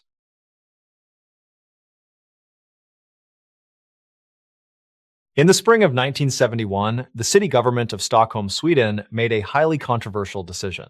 In an effort to modernize the capital and expand the underground subway system, officials planned to build a brand new station right beneath Kungsträd Garden, a historic, beloved park in the very center of the city. To complete the construction, the city announced that they would need to chop down 13 massive ancient elm trees that had stood as the heart of the park for generations. The citizens were absolutely outraged, but the government refused to listen. Knowing that protests during the day had been ignored, the residents of Stockholm realized the city would likely try to destroy the trees in secret. So they quietly organized. They established an underground telephone network, an intricate alert system designed to wake the entire city at a moment's notice. And then they waited. Just past midnight on May 11th, under the cover of utter darkness, the city made its move. Government contractors carrying heavy gas-powered chainsaws marched into the park. They were not alone. Anticipating some resistance, the city had deployed a massive force of riot police equipped with shields, heavy batons, horses, and snarling attack dogs. The authorities thought the city was fast asleep and the job would be finished before sunrise. But a lookout spotted them. Within seconds, the first phone call was made, then another, and another. Telephones began ringing frantically in dark bedrooms all across Stockholm. The underground network had been activated. Within minutes, an unbelievable scene unfolded. Thousands of everyday citizens, from college students to elderly couples, poured out of their homes, rushing through the cold night air toward the park. When they arrived, the standoff was terrifying. Under the harsh, blinding glare of construction floodlights, the deafening, high-pitched roar of chainsaws shattered the quiet night. The police formed a barricade, preparing to push the crowd back by force. But the citizens did not run. Instead, they charged forward, completely ignoring the snarling dogs and raised batons. Agile protesters quickly scaled the massive tree trunks. They pulled up ropes and rapidly strung dozens of canvas hammocks and sleeping bags high up in the thick branches, suspending themselves dozens of feet in the air, effectively turning their own bodies into human shields. Down below the scene was even more dramatic. The crowd locked their arms together, forming multiple layers of impenetrable living walls around the roots. The lumberjacks furiously revved their chainsaws, inching closer and threatening to cut through anyone in their way. But the protesters did not flinch. They threw themselves directly at the roaring blades, physically wrapping their arms around the massive sap-bleeding tree trunks, hugging the rough wood so tightly that the operators were completely paralyzed. To cut down the trees, the city would have to murder its own citizens. The police, heavily equipped for a violent riot, found themselves completely neutralized. They expected to fight armed anarchists, but instead they were met by thousands of peaceful, unarmed people who had brought acoustic guitars. As the chainsaws idled, the massive crowd began singing traditional Swedish folk songs, their voices echoing through the night sky. Faced with this overwhelming display of peaceful, unbreakable resistance, the will of the authorities simply shattered. The heavily armed riot police slowly lowered their batons, pulled back their dogs, and retreated into the darkness. The government formally surrendered a few days later. The massive subway station was completely rerouted and all 13 elm trees were saved. If you walk through that park in Stockholm today, those massive trees are still standing, a silent testament to the night the city stood its ground. The sound of folk songs echoing through the dark, forcing a small army of heavily armed men to lower their weapons and walk away slowly, fades into another strange, completely bloodless surrender. Only this time, it is not police batons being lowered, but hundreds of deadly smoking rifle barrels, all willingly bowing down before a simple portrait halfway across the world. For centuries, the Chambal Valley in central India was a place where the law simply did not exist. It was a massive, unforgiving labyrinth of deep ravines, twisting rivers, and dense scrub forests. Because the terrain was so hostile and impossible to navigate, it became the perfect, untouchable sanctuary for generations of ruthless outlaws known as dacoits. These were not just petty thieves, they were highly organized, heavily armed bandit militias who ruled the surrounding villages through a terrifying campaign of kidnapping, extortion, and brutal murder. The police and the Indian military had spent decades launching massive, heavily armed combing operations into the valley, attempting to wipe out the dacoits with bullets and sheer force. But every single time, the government forces failed miserably. By the early 1970s, one of the most feared and legendary dacoit leaders was a man named Madho Singh. Madho was a towering, terrifying figure with a massive bounty on his head. He had evaded the authorities for so long that he was considered a ghost, striking with deadly precision and vanishing back into the ravines. But what the government did not realize was that the endless, bloody cycle of violence was finally taking a psychological toll on the outlaws. Madho Singh was growing exhausted from a life spent constantly looking over his shoulder, watching his men die, and living like a hunted animal in the dirt. He wanted a way out, but he knew that if he surrendered to the police, he and his men would either be tortured or immediately executed. So, Madho Singh decided to try something completely unprecedented. In early 1972, the ruthless warlord put on a disguise, slipped out of the untamed valley, and quietly traveled to meet a man named Jayaprakash Narayan. Narayan was a highly revered elderly social activist who strictly followed the pacifist teachings of Mahatma Gandhi. The meeting between the two men was a surreal clash of two completely opposite universes. On one side of the table sat a cold-blooded killer whose hands were stained with decades of violence. On the other side sat a frail, peaceful philosopher who refused to carry a weapon. Instead of treating the bandit chief like a monster, the elderly activist treated him with profound, quiet respect. He listened to Madho Singh, appealing not to his fear of the law, but to his underlying humanity. For months, the two men engaged in highly secret, incredibly dangerous negotiations. Narayan promised that if the bandits laid down their weapons voluntarily, he would personally ensure they were treated fairly by the justice system and spared from the executioner's noose. It was a massive leap of faith for the outlaws, but Madho Singh finally agreed. Word of the impending surrender leaked to the public and nobody believed it. The government was convinced it was an elaborate trap, a massive ambush designed to slaughter public officials. But on April 14, 1972, an absolutely unbelievable spectacle unfolded in the small, dusty town of Jura. A crowd of tens of thousands of anxious citizens and heavily armed police officers gathered holding their breath. Suddenly, the crowd parted and the outlaws emerged from the wilderness. More than 400 of India's most wanted men marched into the town in perfect, disciplined formation. They were an incredibly intimidating sight. The bandits wore thick, bushy mustaches and ragged homemade camouflage uniforms.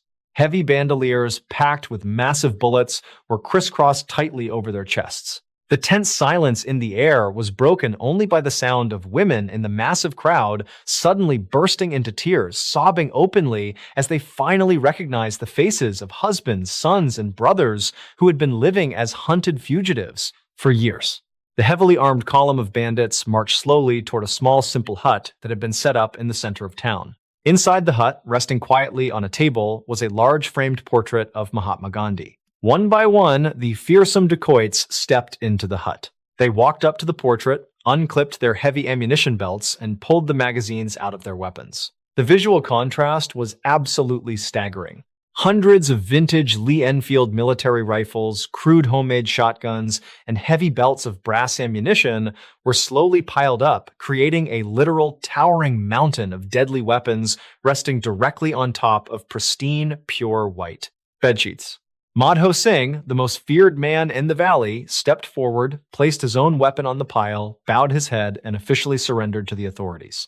It was a profound, world-altering twist. The entire Indian military, armed with tanks and automatic weapons, had failed to cleanse the valley for decades. And yet, a pacifist old man had solved the impossible problem using absolutely nothing but philosophy and respectful dialogue. The 400 bandits were spared the death penalty. Instead, they were sentenced to open reformative prisons, where they were eventually rehabilitated and allowed to peacefully rejoin the society they had once terrorized. That massive mountain of cold steel rifles resting on clean white sheets marked the exact moment hundreds of violent men willingly gave up their freedom and marched into captivity to save their own souls. But halfway across the world, another man was preparing to do the exact opposite. He was about to hurl his own body across a freezing, churning ocean, desperate to escape captivity and risk absolutely everything for a single taste of freedom.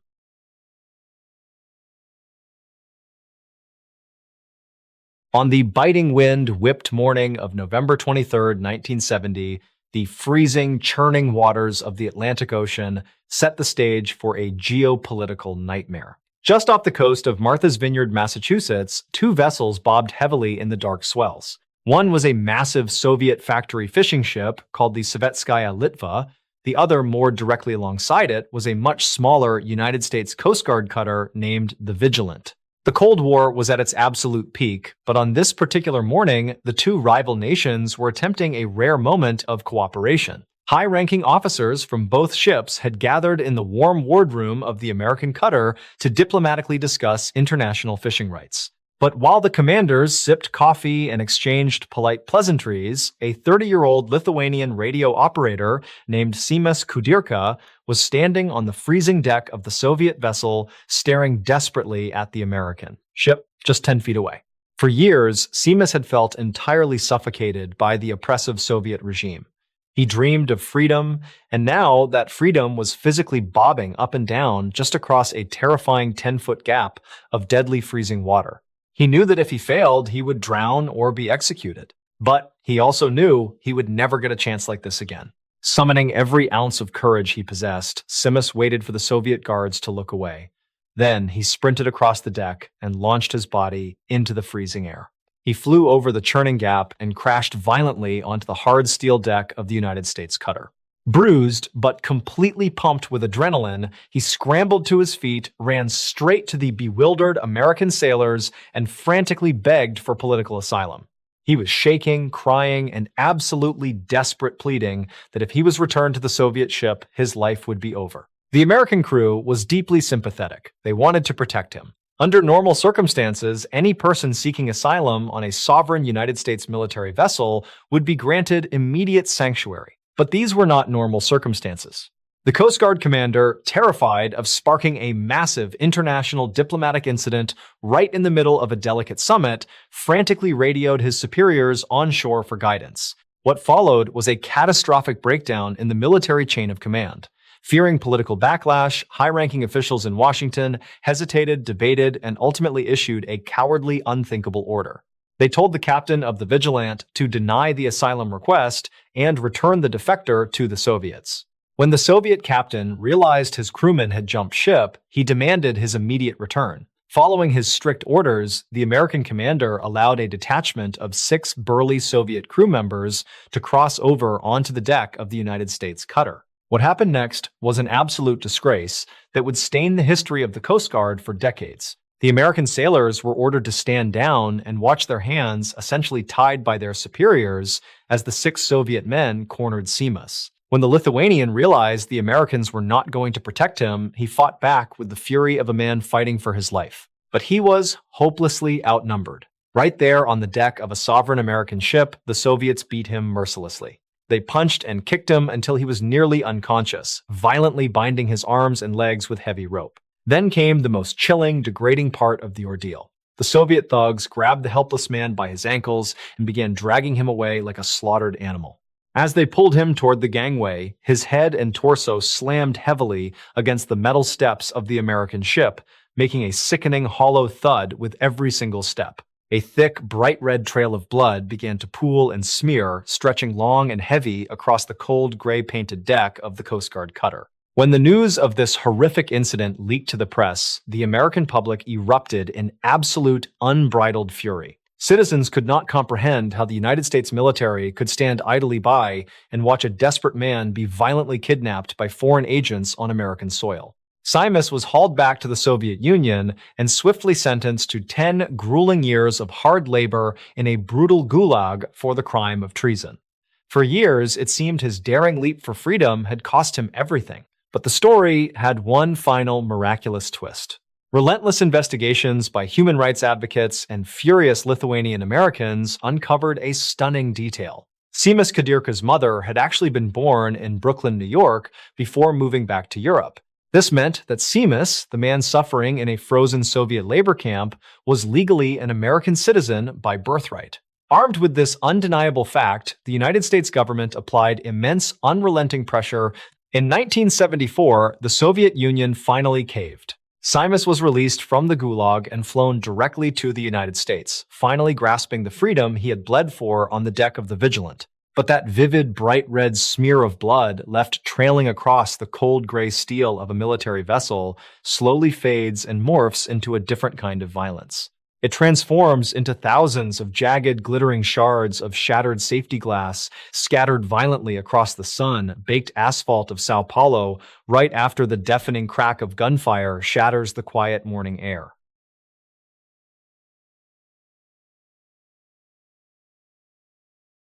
The thousands of jagged, glittering shards of shattered safety glass scattered violently across the sun-baked asphalt of Sao Paulo right after the deafening crack of gunfire shatters the quiet morning air marked the dramatic beginning of one of the most bizarre kidnappings in diplomatic history.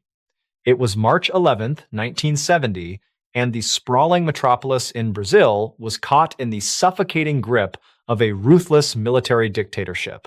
Underground left-wing guerrilla groups were waging a desperate hidden war against the government, and they needed a high-profile target to gain leverage. They found that target in Nobuo Okuchi, the highly esteemed Consul General of Japan. That morning, the Consul General kissed his family goodbye, stepped out of his lavish residence, and climbed into the back seat of his chauffeured diplomatic vehicle. He was anticipating a completely normal day of meetings and paperwork. But as his car navigated the busy, sun-drenched streets, a meticulously planned ambush suddenly unfolded.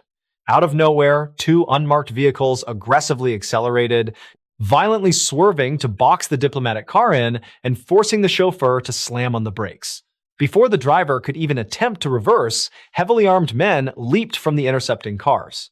They raised their weapons and fired a deafening volley of bullets directly into the tires of the consul's vehicle, crippling the heavy car instantly. The armed men belonged to the vanguard of the Popular Revolutionary, a notorious guerrilla faction known for their extreme tactics. As the gunmen swarmed the disabled vehicle, smashing the windows with the butts of their rifles, the terrified consul general braced himself for a brutal, violent assault.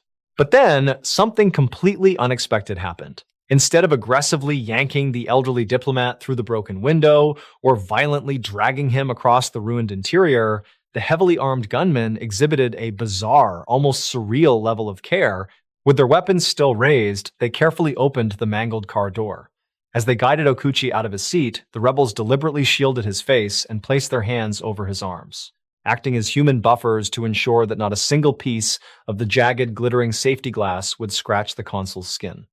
They treated him less like a hostage and more like fragile, highly valuable cargo.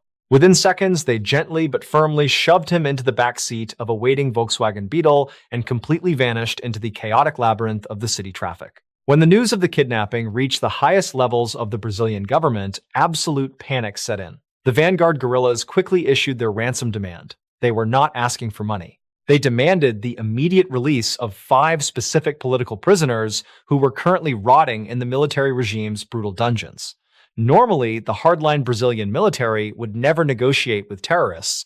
But Japan was pouring massive amounts of foreign capital and heavy industrial investment into the fragile Brazilian economy. If the government allowed the top Japanese diplomat to be executed on their streets, the economic fallout would be catastrophic. Fearing the loss of their most lucrative financial ally, the military dictatorship immediately caved. They scrambled to locate the requested individuals and rush them onto a heavily guarded airplane bound for political asylum in Mexico. Among these 5 hardened political dissidents sent into exile was a tiny, fragile newborn baby who had taken its very first breath of life, surrounded by the cold, damp concrete walls of a military prison. With the prisoners safely out of the country, the guerrillas honored their end of the bargain. 4 tense days after the violent ambush, a car slowly pulled up to a quiet, empty street on the outskirts of Sao Paulo. The door opened and Nobuo Okuchi stepped out into the warm Brazilian evening. He was completely unharmed, his suit barely even wrinkled.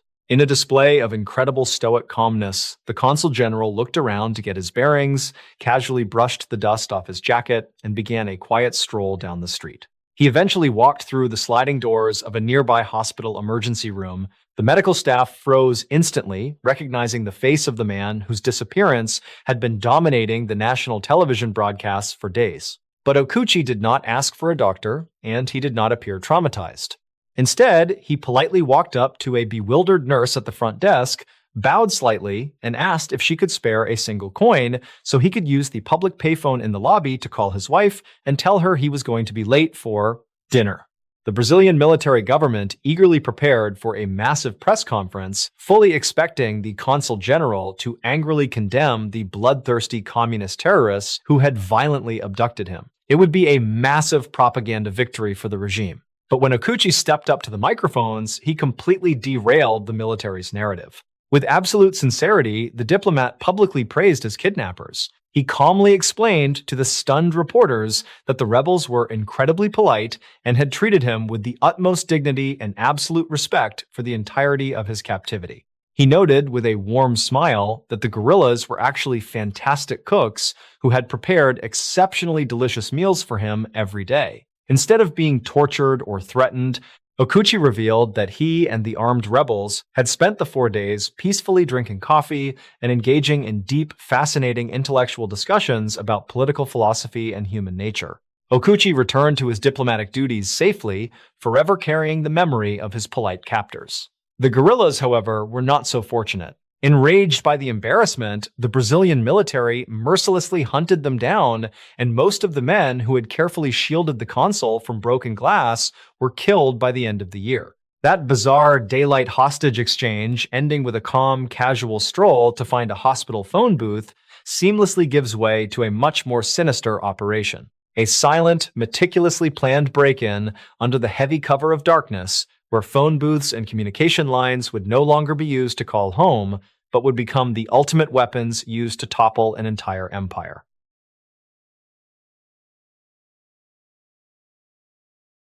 The bizarre daylight hostage exchange that ended with a calm, casual stroll to find a hospital phone booth seamlessly gives way to a much more sinister operation. A silent, meticulously planned break-in under the heavy cover of darkness, where phone booths and communication lines would no longer be used to call home, but would become the ultimate weapons used to topple an entire empire.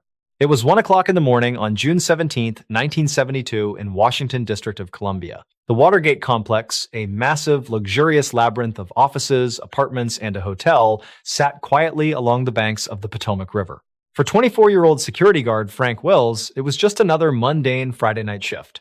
His job was simple. Walk the empty, echoing corridors, check the stairwells, and make sure all the exterior doors were securely locked. As Frank descended into the dim concrete basement to check the garage-level doors, his flashlight beam caught something unusual. On the edge of one of the heavy basement doors leading up into the complex, someone had placed a thick piece of duct tape. It was cut perfectly square and placed horizontally directly over the metal latch, effectively preventing the door from locking when it swung shut. Frank frowned. He did not immediately assume he was stumbling into a high-stakes heist. He figured the daytime maintenance crew had simply been moving heavy equipment, taped the latch to keep the door open, and forgot to remove it when they went home. Frank peeled the tape off, crumpled it into his pocket, made sure the heavy door clicked securely into its locked position, and continued his patrol. For the next hour, Frank walked his usual route, his footsteps echoing in the silence of the massive building. At around 2 o'clock in the morning, his patrol brought him right back to that exact same basement door. As he shined his flashlight onto the metal handle, his heart suddenly skipped a beat. The latch was taped again. It was a brand new, perfectly cut square of tape. A cold chill ran down Frank's spine. The maintenance crew was long gone. Someone was currently inside the building, and they were making absolutely sure they had an unhindered escape route. Frank immediately retreated to the lobby payphone and called the police. Within minutes, an unmarked police cruiser pulled up to the complex. Because it was the middle of the night, the 3 plainclothes officers who responded were part of a specialized unit dressed casually, wearing jeans and windbreakers. Frank quickly led them down to the basement, pointed to the taped door, and explained the situation. The officers drew their revolvers, slowly opened the door, and slipped into the stairwell. They began a tense, methodical sweep of the massive building, checking floor by floor.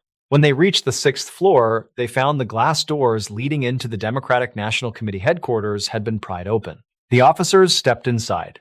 The sprawling office was pitch black. They did not reach for the light switches, knowing it would give away their position. Instead, they navigated the maze of desks, filing cabinets, and typewriters using only the narrow, sweeping beams of their flashlights. The office was eerily quiet, but the air felt heavy. As one of the officers swept his flashlight across a row of desks near the back wall, the bright beam suddenly reflected off something completely out of place. It was the smooth, shiny surface of a surgical glove, followed by the crisp fabric of a business suit. An arm quickly pulled back behind a desk.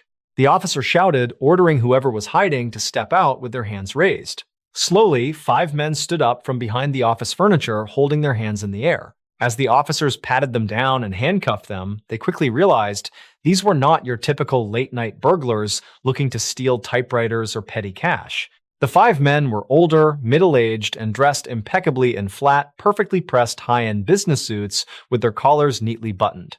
Their hands were covered tightly in pale rubber surgical gloves, but it was what the police found in their pockets that truly baffled them. The officers pulled out highly sophisticated lockpicking tools, expensive miniature cameras, and specialized wiretapping equipment designed to intercept telephone communications, and then they started pulling out the money. The men had their pockets absolutely stuffed with thick stacks of $100 bills.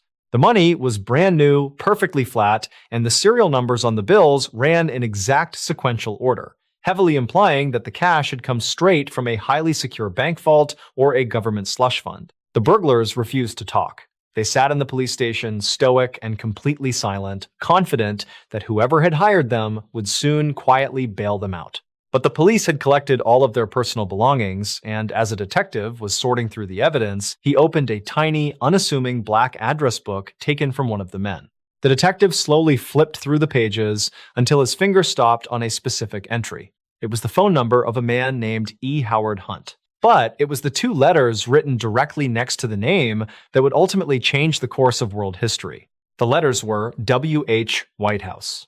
That tiny black address book provided the crucial, undeniable link between a seemingly insignificant late-night burglary and the highest office in the United States government. The 5 impeccably dressed intruders were political operatives sent to illegally wiretap the phones of political rivals. The subsequent investigation would rip the veil off a massive, sprawling conspiracy of political espionage sabotage and an illegal cover-up orchestrated directly from the Oval Office. The 5 burglars were convicted in 1973, and the ensuing scandal became a tidal wave that completely destroyed the administration, ultimately forcing President Richard Nixon to resign in absolute disgrace in 1970. 74.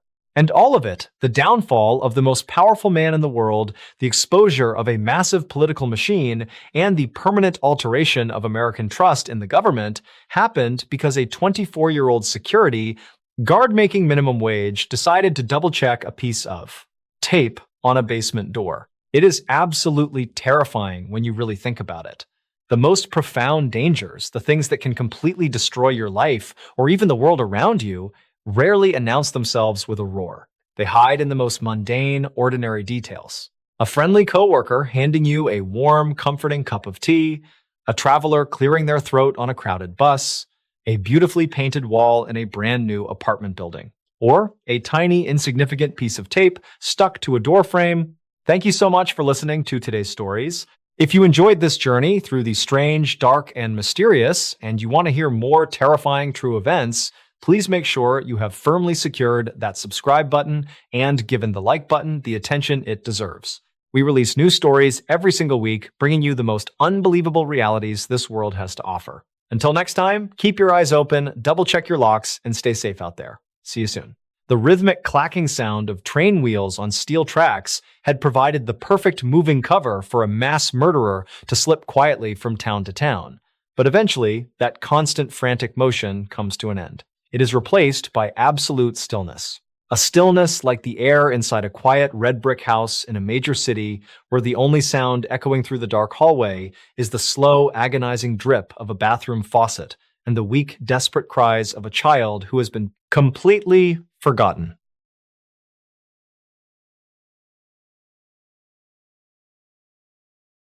The absolute unrelenting terror of a brutal home invasion is something that haunts our darkest nightmares.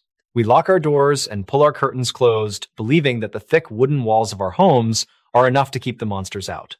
But sometimes those walls do not protect us. Sometimes they simply trap us inside with the monster. In the sweltering Australian summer of 1977, the city of Melbourne was baking under a relentless January sun. In the quiet, working-class suburb of Collingwood, life moved at a slow, peaceful pace. The streets were lined with modest, brick-fronted houses. It was the kind of neighborhood where people knew each other by name, where children played in the narrow alleyways, and where the most exciting thing that usually happened was a neighborhood barbecue. At 147 Easey Street stood an old, charming brick terrace house. It was rented by two young women who were absolutely full of life and optimism. Suzanne Armstrong, who was 28 years old, and Susan Bartlett, who was 27, had been best friends since high school. They were practically sisters. They shared everything, including the rent for this cozy house. Suzanne was a devoted single mother to a beautiful, energetic 16-month-old baby boy. Susan, who worked as a school teacher, loved the little boy as if he were her own nephew. They had just adopted a tiny, playful puppy, and the house was always filled with the sounds of laughter, baby toys, and the pitter-patter of paws. They were happy. They were safe, or so they thought. On the humid evening of Monday, January 10th, 1977, the quiet atmosphere of Easey Street was slightly disturbed. A few neighbors sitting out on their porches heard the sharp, frantic barking of a dog coming from the direction of number 147. The barking was aggressive, panicked, and relentless. It did not sound like a dog playing. It sounded like an animal in sheer distress. But as people often do, the neighbors rationalized it. They assumed the girl's new puppy was just struggling to settle in for the night, or perhaps a stray cat had wandered onto the property. Eventually, the barking stopped, and the street fell back into a thick, heavy silence. For the next 3 days, that silence remained unbroken. Tuesday, Wednesday, and Thursday passed without a single sound coming from the brick house. The front curtains remained tightly drawn, the mail piled up in the small metal box by the gate.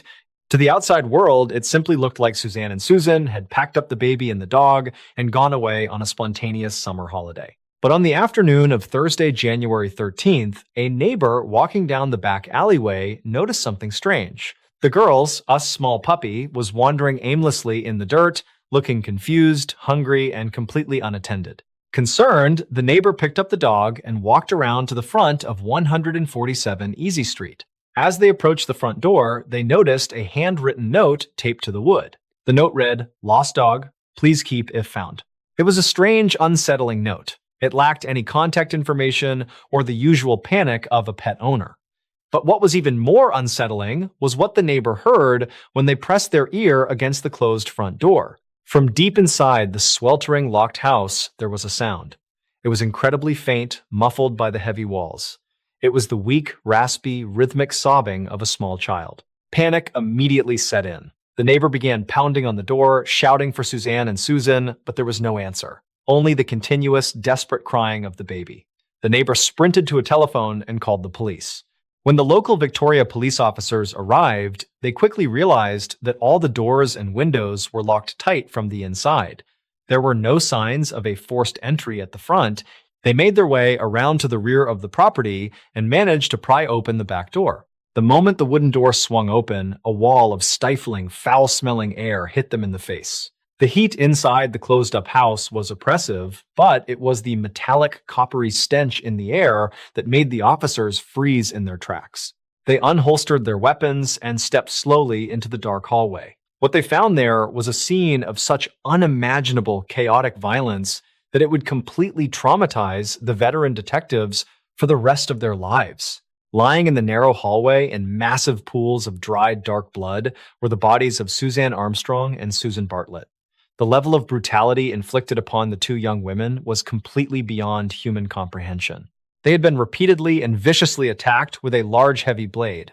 Between the two of them, the medical examiner would later count over 80 deep stab wounds. The walls, the floor, and the furniture were covered in horrific blood spatter, indicating a desperate, agonizing struggle for survival. The two best friends had fought with everything they had, but the killer had been absolutely relentless. As the officers stood in shock, trying to process the absolute slaughter in the hallway, they heard that faint, raspy crying again. It was coming from the back bedroom. An officer rushed down the hall, carefully stepping over the unimaginable carnage, and pushed open the bedroom door. There, sitting in a small wooden crib, was Suzanne, a 16-month-old baby boy. The child had been trapped in that sweltering dark room for 3 entire days. He was severely dehydrated, covered in his own waste, and crying tears that no longer produced any moisture. The police were completely heartbroken when they looked closer at the crib. The baby, driven by pure primal starvation and a desperate will to live, had actually chewed the paint and the raw wood off the edges of his crib railing to try to soothe his agonizing hunger. He had sat there, completely alone, just feet away from the mutilated body of his mother for 72 hours. He was incredibly weak, but miraculously, the killer had not laid a single finger on him.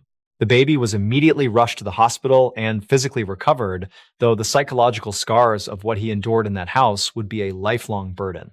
As the homicide detectives began to process the massive bloody crime scene, they found details that sent shivers down their spines. The killer had not just committed the murders in a frenzy and fled in a panic, the killer had lingered. In the bathroom, the police found the tap still dripping slowly into the drain. Draped over the edge of the tub was a damp, heavily blood-stained towel. The killer, after butchering 2 women in the hallway and leaving a baby to starve, had calmly walked into the bathroom, stripped down, and taken a shower to wash the blood off his body. He had taken his time drying off with their towels before calmly writing that fake note about the lost dog, taping it to the front door as a decoy, and walking out the back gate into the night. The Easey Street murders sparked the largest and most intensive manhunt in Australian history. The public was absolutely terrified. Women stopped walking alone, hardware stores sold out of deadbolts, and the city was gripped by a suffocating paranoia. The brutality of the crime suggested it was someone deeply disturbed, perhaps someone with a profound, simmering hatred for women. The detectives worked tirelessly. They learned that there was an active construction site in the empty lot directly behind the girls' U.S. house. Suspecting that a worker might have been watching the women over the fence, the police systematically tracked down, interviewed, and took blood samples from 130 different construction workers who had been in the area. They interrogated ex-boyfriends, local criminals, and complete strangers. They chased down thousands of tips. But the killer had vanished into thin air. He left behind a horrific, bloody nightmare, but incredibly little usable evidence. Months turned into years, and years slowly turned into decades. The Easey Street murders became one of Australia's most infamous and frustrating cold cases. The house at 147 Easey Street was eventually sold, renovated, and lived in by new families, but the ghost of that horrific January night never left the neighborhood. The baby boy grew up into a man, living his entire life without knowing who had stolen his mother from him or why he had been left alive in that wooden crib. For 47 years, it seemed like the monster had truly gotten away with it. The case files gathered dust, and the original detectives grew old and retired forever, haunted by the memory of the bloody hallway and the chewing marks on the baby U.S. crib. But science, unlike human memory, never forgets. Back in 1977, the forensic investigators had meticulously collected and preserved several tiny biological samples found at the crime scene, hoping that one day technology would advance enough to understand them. And in the 21st century, it finally did. Using advanced DNA profiling techniques that sounded like science fiction back in the 1970s, cold case detectives finally managed to extract a complete genetic profile of the killer from the evidence left behind on the bloody towel. They ran that profile through the modern international databases, and they got a hit. The monster had a name. It was Pericles Carumblus. In 1977, he was a teenager living in the area. By the time the police finally unmasked him, he was a 65-year-old man. He had lived an entire lifetime of freedom. He had traveled, made friends, and lived a seemingly normal life, completely hiding the unimaginable darkness that lurked beneath his skin. Realizing that the walls were finally closing in, Corumbli attempted to run. He fled Australia, hoping to disappear into the massive crowds of Europe. But the world is much smaller now than it was in 1977. In September of 2024, exactly 47 years after he left a baby to starve next to its murdered mother, Pericles Carumblus, was intercepted and arrested by international authorities at an airport in Rome, Italy. He was placed in handcuffs and immediately processed for extradition back to Melbourne to finally face the absolute full weight of the justice system. The arrest brought a massive wave of emotional relief to a city that had been haunted by the case for nearly half a century. But it also left lingering, chilling questions. What was the motive? What triggered a teenager to commit a slaughter so profoundly violent? And perhaps the most unsettling question of all, in a mind capable of inflicting over 80 stab wounds, what twisted flicker of mercy or apathy caused him to completely ignore the crying baby in the next room? We may never truly understand the mind of the Easey Street monster. The absolute, unrelenting terror of a brutal home invasion is something that haunts our darkest nightmares. We lock our doors to keep the monsters out. But what happens when the threat does not need to break in? What happens when the monster is not hiding in the shadows with a knife, but is sitting perfectly still in the broad daylight, disguised as a sweet, refreshing treat just waiting for you to pick it up?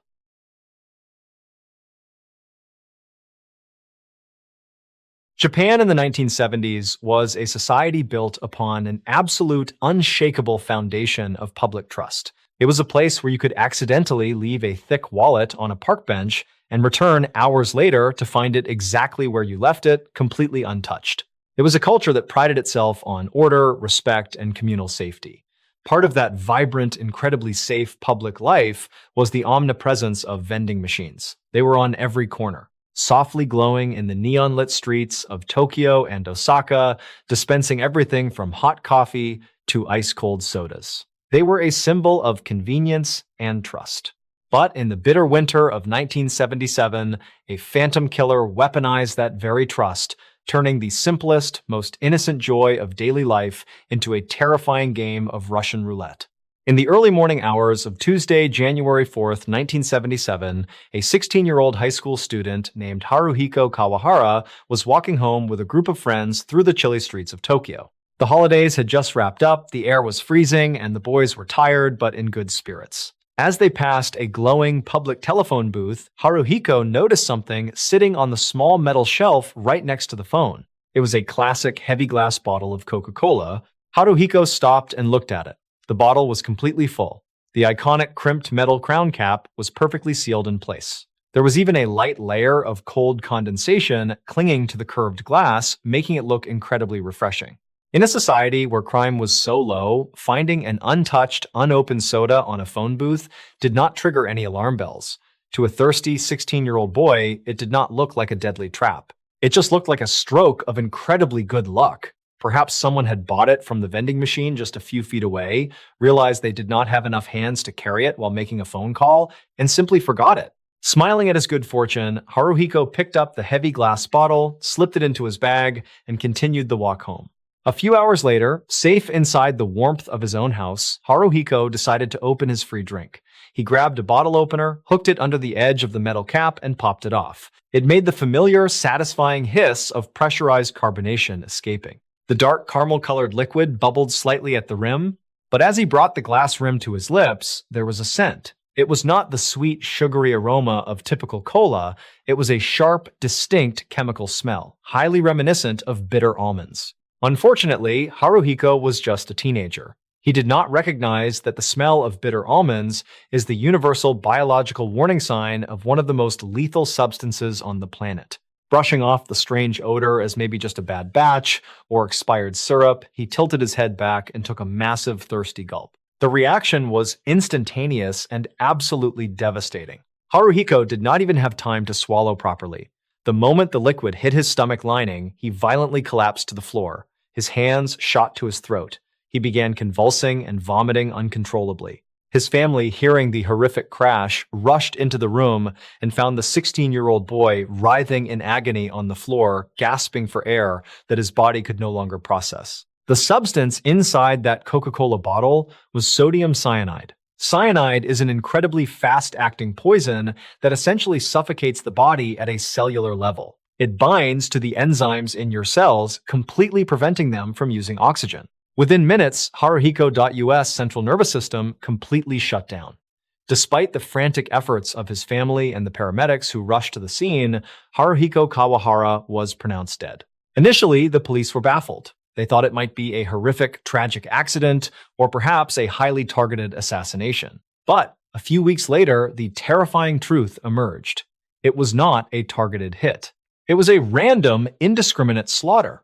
By mid-February, nearly 300 miles away in the bustling city of Osaka, a 39-year-old man named Akira Kano was walking to work. He stopped at a vending machine to buy a pack of cigarettes. Sitting on top of the machine, looking perfectly normal and untouched, was a sealed glass bottle of Coca-Cola. Just like Haruhiko, Akira thought it was simply a forgotten drink. He took it, opened it, and took a drink. He collapsed on the pavement and died in sheer agony just minutes later. Days later, another man in Osaka found a bottle in a telephone booth. He opened it and put it to his lips, but the pungent, overwhelming smell of bitter almonds made his stomach churn. He took a tiny sip, instantly realized it tasted like burning chemicals, and forcefully spat it out. He survived, though he required intense medical treatment. The police quickly realized they had a highly intelligent, completely invisible serial killer on their hands. The killer was lacing the sodas with massive, lethal doses of cyanide and randomly leaving them in highly trafficked public spaces. But what absolutely terrified the seasoned investigators was the sheer, flawless execution of the crime. The killer was not injecting the poison through a plastic bottle or a carton. These were solid, thick glass bottles with crimped metal caps. The forensic teams meticulously analyzed the glass and the metal caps under microscopes. There were no drill holes, there were no needle punctures, there were absolutely no scratches on the paint of the metal caps. The killer had somehow managed to pry the original factory-sealed metal caps off the bottles without bending them empty, a portion of the soda pour in the deadly liquid cyanide, and then reseal the bottles so perfectly that even under close inspection, they looked as if they had just rolled off the factory assembly line. Investigators concluded that the Phantom Killer must have possessed professional industrial-grade bottling and capping equipment, along with a terrifying knowledge of lethal chemicals. When the news of the Cyanide Cola murders broke, the entire nation of Japan was plunged into a state of absolute paralyzing panic. The foundation of public trust shattered overnight. The sales of Coca-Cola and all other bottled drinks plummeted instantly. People looked at the glowing vending machines not as conveniences, but as potential dispensers of death. In a desperate bid to stop the killings, the authorities and the beverage companies launched a massive, unprecedented campaign. Overnight, millions of vending machines and public telephone booths across the entire country were plastered with thick, bright warning tape. Massive signs were hung everywhere reading, "Do not drink found beverages," "Do not pick up abandoned items."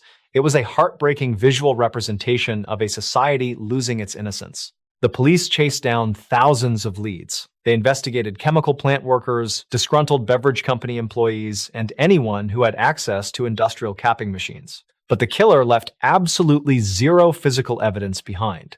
No fingerprints, no fibers, no witnesses. They were a ghost who simply dropped a perfectly sealed bottle of death onto a counter and walked away into the crowd. Despite one of the most exhaustive manhunts in Japanese history, the Phantom Killer was never caught.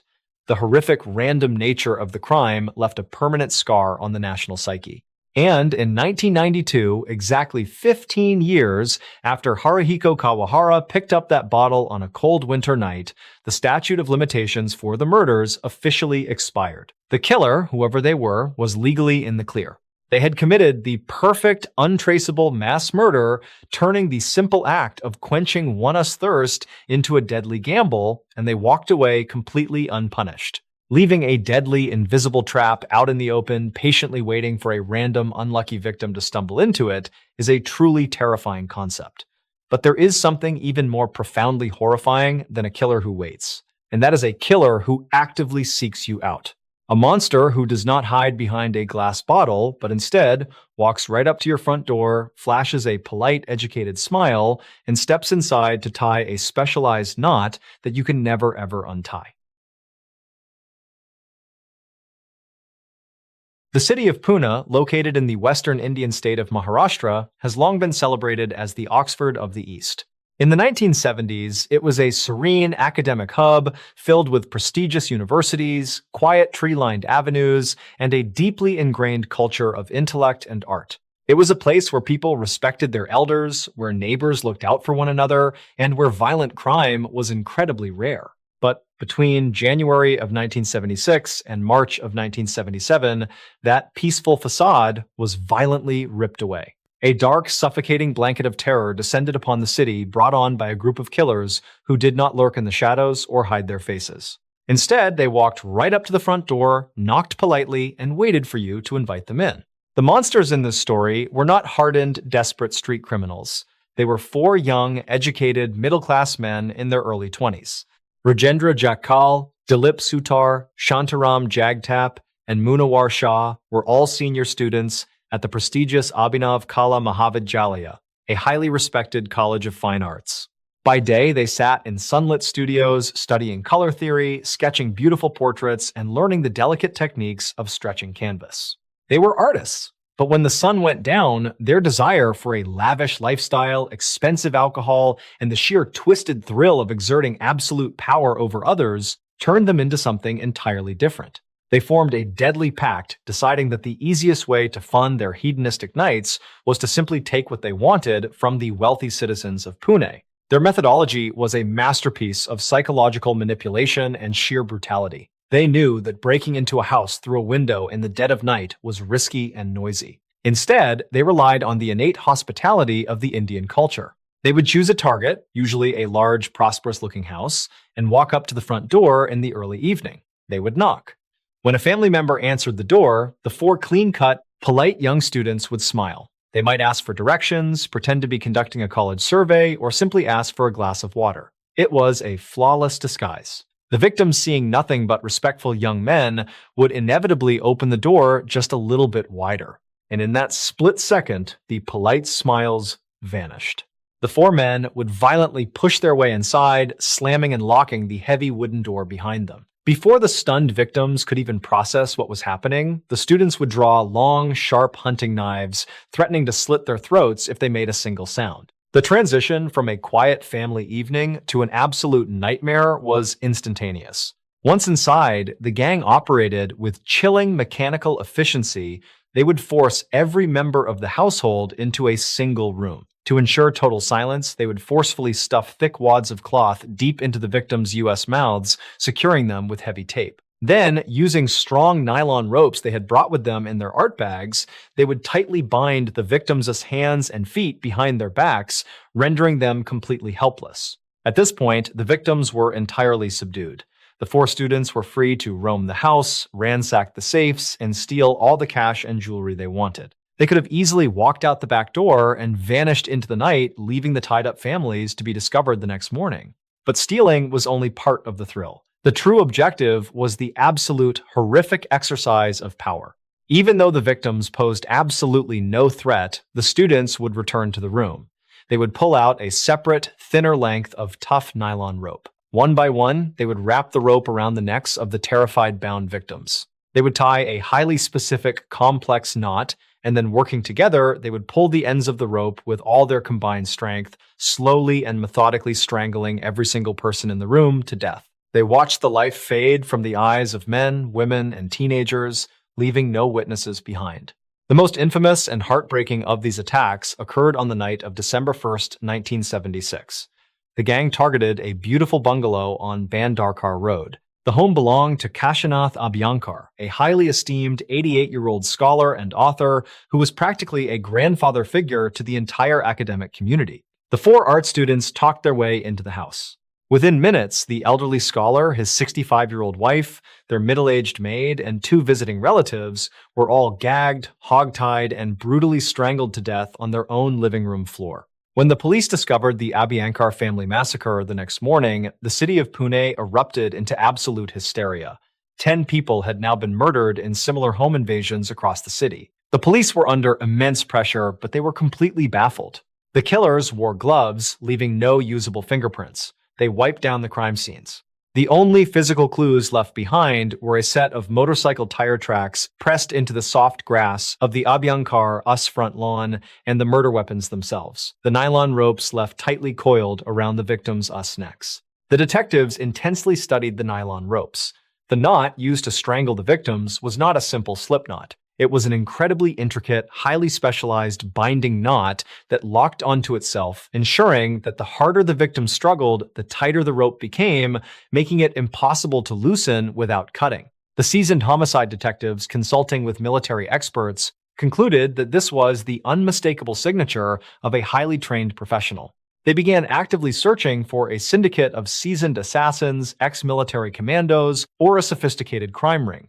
The idea that a group of local college students studying painting and sculpture could be responsible for such surgical, cold-blooded executions never even crossed their minds. The killers were completely invisible because the police were looking for the wrong type of monster.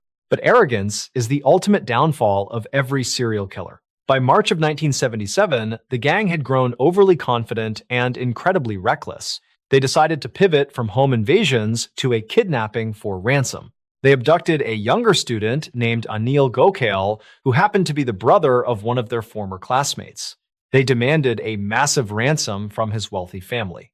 But the four artists lacked the discipline required for a prolonged hostage situation. When the ransom drop failed to materialize perfectly, they panicked, strangled the young man with their signature nylon rope, and dumped his body in a river. Because the victim was a student, the police began doing routine, incredibly wide sweeps, calling in dozens of young men from various local colleges just to ask basic questions and build a timeline of the victim's last known movements. It was supposed to be a standard low-pressure interview.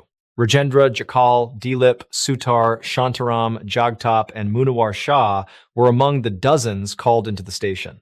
The detectives were not even actively suspecting them, but when the four young men sat down in separate interview rooms, their arrogance betrayed them. They were overly defensive. They offered complicated, highly detailed alibis before the detectives even asked for them. And crucially, their stories about where they had been on the night of the kidnapping completely contradicted each other. A sharp-eyed detective noticed the discrepancies and decided to push a little harder. He ordered a quiet search of the small rented room that the four students shared near the college. When the police kicked in the door of that messy student apartment, the entire horrifying puzzle fell into place. Strewn across the desks were beautiful, delicate art sketches and half-finished oil paintings. But sitting right next to those canvases were bottles of expensive imported liquor items of jewelry reported stolen from the Abhyankar household, and, most damning of all, spools of tough nylon cord. The detectives brought the nylon cord back to the station and compared it to the ropes found around the victims' necks. It was an exact match.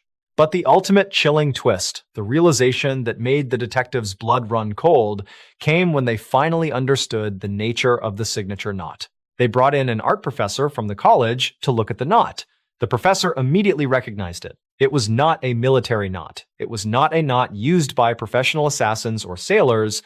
It was a highly specialized tension-locking knot taught specifically in advanced fine arts classes. It was the exact knot used to stretch a canvas tightly and flawlessly over a wooden frame so that it would not sag when painted.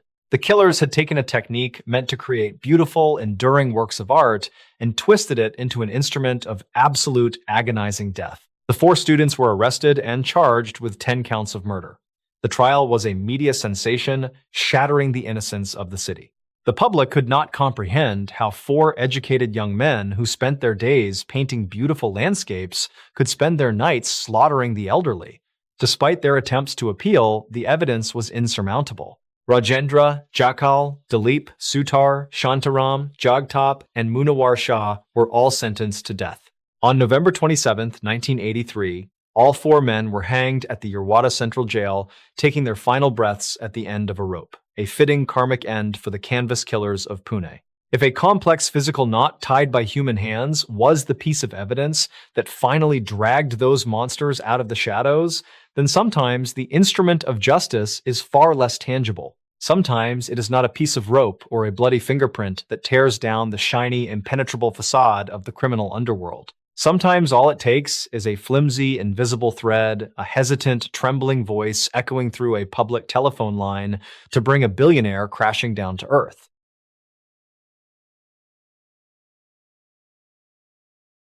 Rio de Janeiro in 1977 was a city defined by breathtaking beauty and brutal, razor-sharp contrasts. Along the sun-drenched golden sands of Copacabana and Ipanema, the ultra-rich lived in towering, opulent penthouses, completely insulated from the struggles of the working class. Just a few miles away, sprawling favelas clung to the steep mountainsides where people lived in crushing poverty, virtually invisible to the millionaires below. It was a city where money could buy absolutely anything, including silence, compliance, and, if necessary, the complete erasure of a human life. In July of that year, 21-year-old Claudia Lesson Rodriguez was a vibrant, beautiful young woman who was completely full of life. She moved in circles that often brushed against the edges of Rio-us elite high society, captivated by the glamour and the endless glittering parties. But that attraction to the bright lights eventually pulled her into the dark, dangerous orbit of a man named Michel Frank. Michel Frank was a Swiss-Brazilian millionaire. He was a man who possessed unimaginable wealth, powerful connections, and a deeply terrifying arrogance. He believed with absolute certainty that his money elevated him above the laws of ordinary men. To Michel, people were not human beings. They were simply accessories, playthings to be used and discarded at his convenience. On a humid, breezy evening, Claudia attended a private, highly exclusive party at Michel's luxurious apartment. The party was fueled by expensive alcohol and heavy narcotics. Behind the thick, soundproof doors of that multi-million-dollar penthouse, the atmosphere shifted from glamorous to dark and predatory. What exactly transpired in those final terrifying hours remains shrouded in the secrecy of the elite. But one thing is certain. Claudia Lesson Rodriguez did not walk out of that apartment alive. She was brutally murdered. To Michel Frank and his associate Georges Claudia, U.S. dead body was not a tragedy. It was simply an inconvenience, a mess that needed to be cleaned up before the maids arrived the next morning. In the dead of night, they stripped Claudia of her clothing, eliminating any physical evidence tying her to the apartment. They loaded her lifeless body into the back of a highly expensive imported luxury car. They drove out of the glittering city center, winding their way along the treacherous, twisting curves of Avenida Niemeyer. This coastal avenue was carved directly into the sides of massive stone cliffs, with a sheer, terrifying drop plunging straight down into the violent crashing waves of the Atlantic Ocean below. It was the perfect place to make a problem disappear forever. They stopped the car in the darkness, dragged Claudia's body to the edge of the guardrail, and hurled her over the precipice, fully expecting the hungry ocean to wash away their sins. But the ocean refused to keep their secret. As the sun began to rise over the misty coastline, the following dawn, casting long shadows over the cliffs, a solitary, working-class fisherman was walking along the rugged shoreline below Avenida Niemeyer. He was looking for a good spot to cast his nets when he saw a pale, unnatural shape lodged in the shadows of the rocks. He climbed closer, his heart pounding, and made a horrific discovery. Claudia's naked body had not washed out to sea. She had fallen and become violently wedged between a cluster of jagged, razor-sharp rocks right at the waterline. When the local police arrived to recover the body, the absolute terrifying power of Michel Franca's wealth immediately kicked into gear. Within hours, strings were pulled, whispers were exchanged in dark corridors, and the corrupt machinery of the local justice system began to protect the billionaire. The initial official medical examiner U.S. report was a blatant, fabricated lie. It claimed that Claudia had simply consumed too many narcotics, wandered to the edge of the cliff in a hazy stupor, and accidentally fallen to her death. It was a complete cover-up. The corrupt autopsy report intentionally and completely ignored the massive, deeply bruised ligature marks that were painfully obvious straight across the young woman's U.S. neck. Claudia had been violently strangled, but the official record declared it an accident. The police closed the file almost instantly. Michelle Frank and Georges Cower went back to their penthouse parties entirely confident that they had committed the perfect crime. The invisible shield of their wealth had protected them flawlessly, or so they thought. They had calculated everything perfectly except for one tiny overlooked detail. They had forgotten about the invisible people of Rio. At the exact moment Michelle and Georges had pulled their luxury car over on Avenida Niemeyer in the dead of night, a poor garbage collector from the nearby favelas had been working his late-night shift. He was standing in the shadows completely unnoticed when he saw the expensive car screech to a halt. He watched in stunned, terrified silence as two wealthy men stepped out, dragged a heavy, human-shaped object to the edge of the cliff, and threw it into the abyss. This garbage collector knew that going to the police was a death sentence.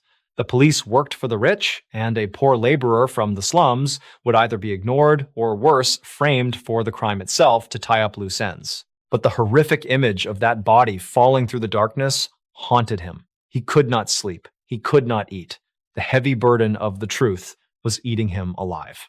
Finally, summoning an incredible amount of courage, the garbage collector walked to a public payphone on a noisy street corner. He did not dial the police. Instead, he dropped a few coins into the slot and called the office of two highly respected, independent investigative journalists at a major newspaper. His voice was trembling and hesitant.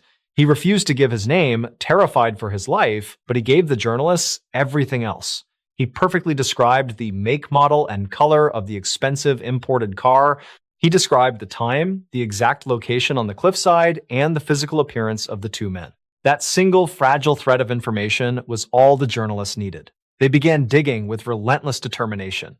They quickly traced the description of the unique luxury vehicle to a business owned by a close associate of Michelle Frank. They uncovered Claudia's U.S. connection to the millionaire U.S. party, and then they published a massive, explosive front-page story that completely blew the cover-up wide open. The public outrage was instantaneous and deafening. The citizens of Rio took to the streets furious that a billionaire had been allowed to murder a young woman and buy his way out of it. The pressure on the government became so intense, so overwhelmingly hostile, that the corrupt police force had absolutely no choice but to backtrack. They discarded the fake autopsy, reopened the case as a homicide, and finally, reluctantly issued official arrest warrants for Michelle Frank and Georges Cower. The invisible shield of wealth had been shattered by the trembling voice of a man who picked up the city U.S. trash. But true justice, unfortunately, is rarely a straight line. The moment the arrest warrants were quietly signed, a corrupt official inside the police department picked up a phone and tipped off Michelle Frank. Michelle did not panic. He simply packed a bag, utilized his immense financial resources, and rushed to the airport. By the time the police arrived at his luxurious penthouse to kick the doors in, the rooms were completely empty. Michelle Frank had boarded a flight and successfully fled across the Atlantic Ocean, seeking refuge in his native Switzerland. Because of complex international laws and his Swiss citizenship, he was entirely immune from extradition. He had literally bought his freedom, escaping the grasp of the Brazilian justice system forever. For over a decade, Michelle Frank lived comfortably in Europe, a free man untouched by the law, leaving Claudia's U.S. family to drown in their agonizing grief. But karma, unlike the judicial system, does not care about international borders or bank accounts. In 1989, while leaving a building in Zurich, Michelle Frank was approached by an unknown assailant. Multiple gunshots rang out, echoing through the cold Swiss air. The untouchable billionaire was shot dead on the street, his murder remaining a mystery to this day. A violent, bloody end for a man who had lived his entire life believing he was untouchable. The immense power of money and influence can build walls high enough to protect a murderer, allowing them to casually step onto an airplane and cross international borders with absolute ease. But even the most powerful, highly protected figures on Earth can have their secure, shielded worlds violently torn apart in the blink of an eye. Sometimes it does not take a team of assassins to bring down a giant. Sometimes all it takes is the sudden, heart-stopping sight of a baby stroller rolling quietly out into the middle of a busy intersection.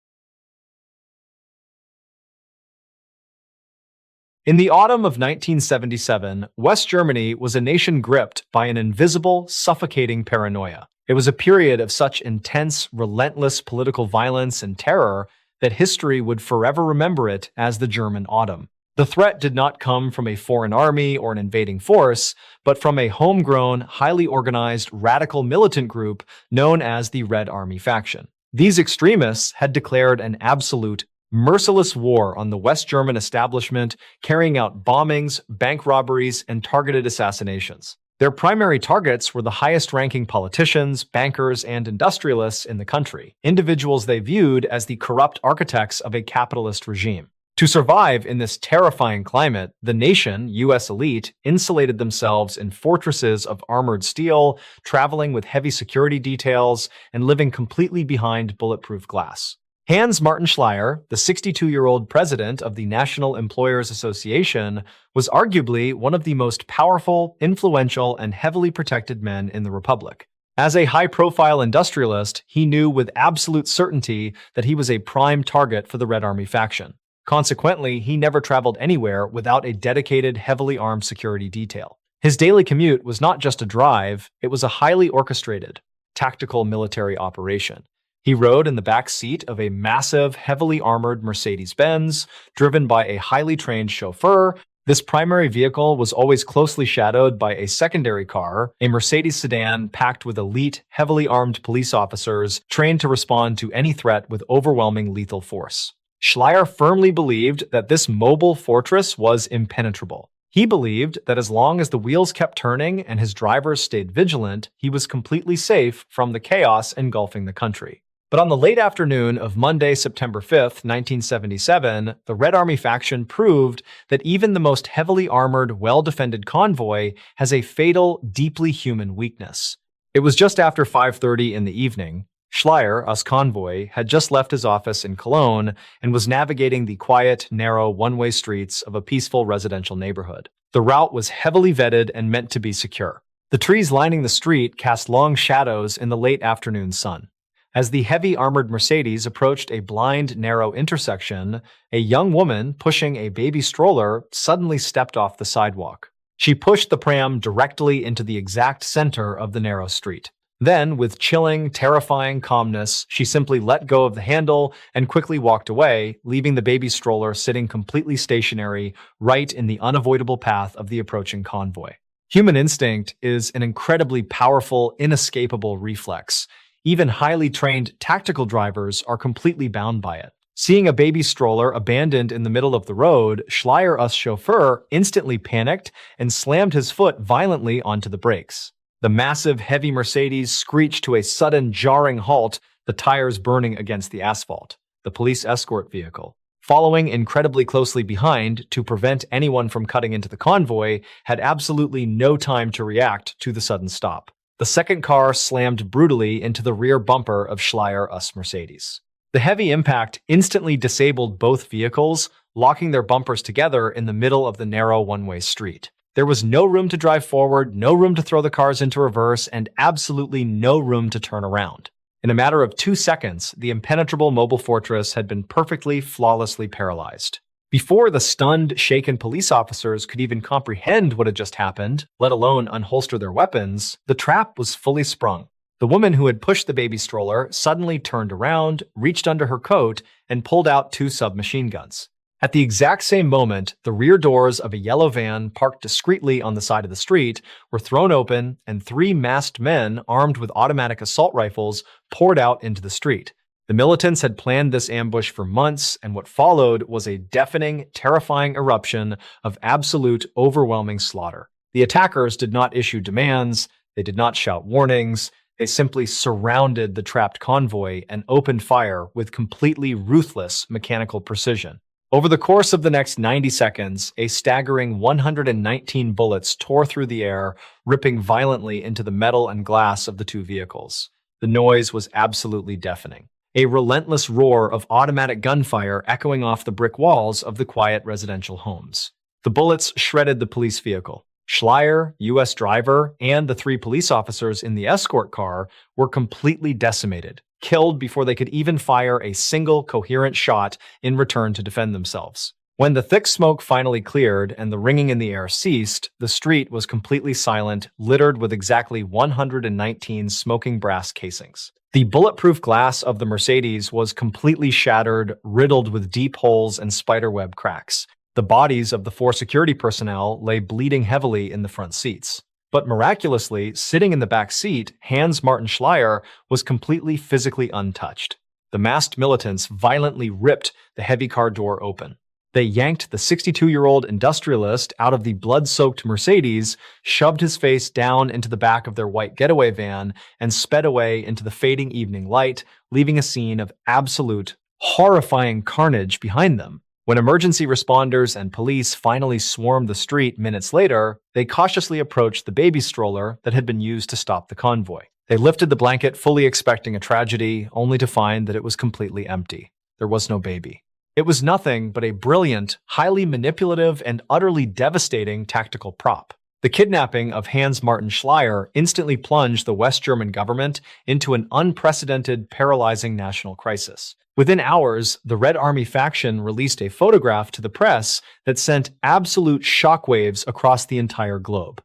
It was a Polaroid of Schleyer. He was sitting in a cramped, dark, windowless room, his suit deeply wrinkled, his face pale and exhausted. He was holding up a handmade cardboard sign that read "Prisoner of the Red Army Faction." Accompanying the photograph was a highly specific, non-negotiable ransom demand. The militants wanted the West German government to immediately release 11 of their top terrorist leaders who are currently being held in a maximum security prison in Stuttgart. If the government refused to release the prisoners, or if the police attempted a rescue mission, Schleyer would be immediately executed. What followed was a massive, desperate 6-week standoff that completely paralyzed the nation. Schleyer was treated as a ghost. He was moved secretly from one underground safe house to another, locked inside soundproof closets, cramped basements, and tiny unventilated rooms, completely cut off from the outside world. He was repeatedly forced to record desperate video and audio tapes pleading with his government, begging the chancellor to negotiate for his life. But the West German government made a brutal, incredibly difficult, and cold calculation. The chancellor firmly believed that if the state gave in to the demands of heavily armed terrorists, the authority of the government would collapse, and no public figure in the country would ever be safe again. The government decided to publicly stall for time, pretending to negotiate and consider the demands, while secretly refusing to release a single militant prisoner. They launched the largest police manhunt in German history, desperately trying to find the closets where Schleyer was being held, but the terrorists were too well hidden. The tension finally reached a boiling point in mid-October. Realizing that the German government was stalling Allied militants took a drastic, terrifying step to force their hand. A group of Palestinian terrorists acting in absolute solidarity with the Red Army faction successfully hijacked a massive Lufthansa commercial airliner, Flight 181. They took all 91 innocent passengers and crew members hostage, eventually forcing the plane to land on a sweltering tarmac in Mogadishu, Somalia. They wired the interior of the passenger cabin with plastic explosives and threatened to blow the massive plane completely out of the sky if the imprisoned German leaders were not released immediately. But the German government still refused to cave to the ransom demands.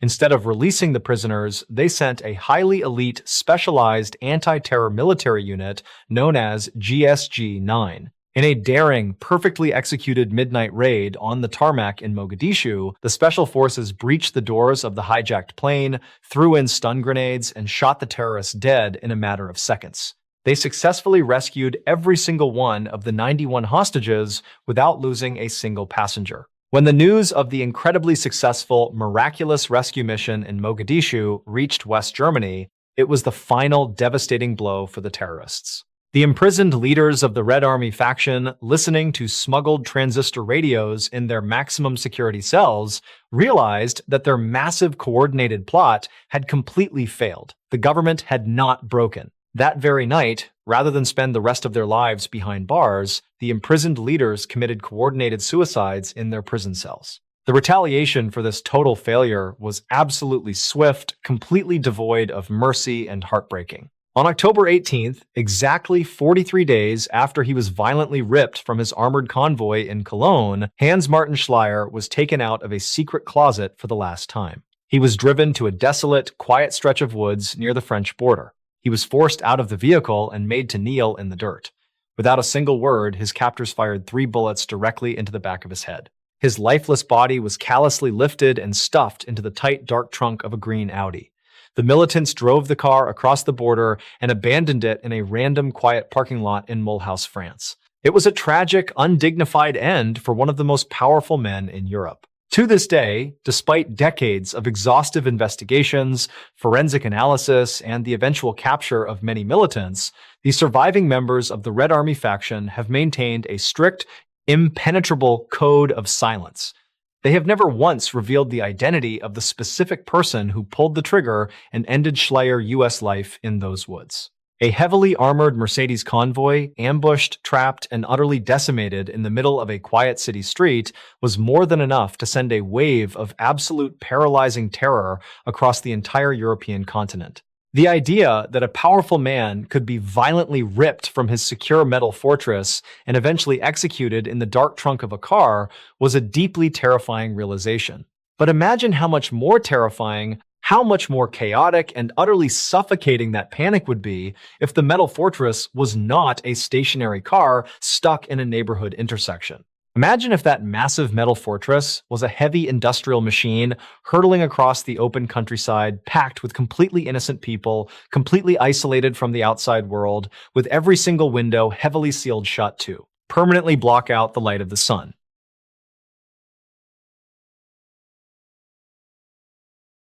The terrifying reality of a heavily armored convoy being ambushed in the middle of a city street is that the victims had nowhere to run. But at the very least, they could look out the shattered windows and see the world around them. Now, imagine a scenario that is infinitely more claustrophobic and psychologically devastating. Imagine a massive heavy metal fortress hurtling at high speeds across an isolated countryside. Inside are dozens of completely innocent people, entirely cut off from the outside world. And then one by one, every single window is heavily covered, completely blocking out the sun, trapping everyone inside a sweltering dark tube where the only rule of law belongs to men holding automatic weapons. It was the morning of Monday, May 23, 1977. The Netherlands was experiencing a beautiful, mild spring. At roughly 9 o'clock in the morning, a standard intercity commuter train was making its routine journey through the quiet, flat agricultural fields of the northern province of Drenthe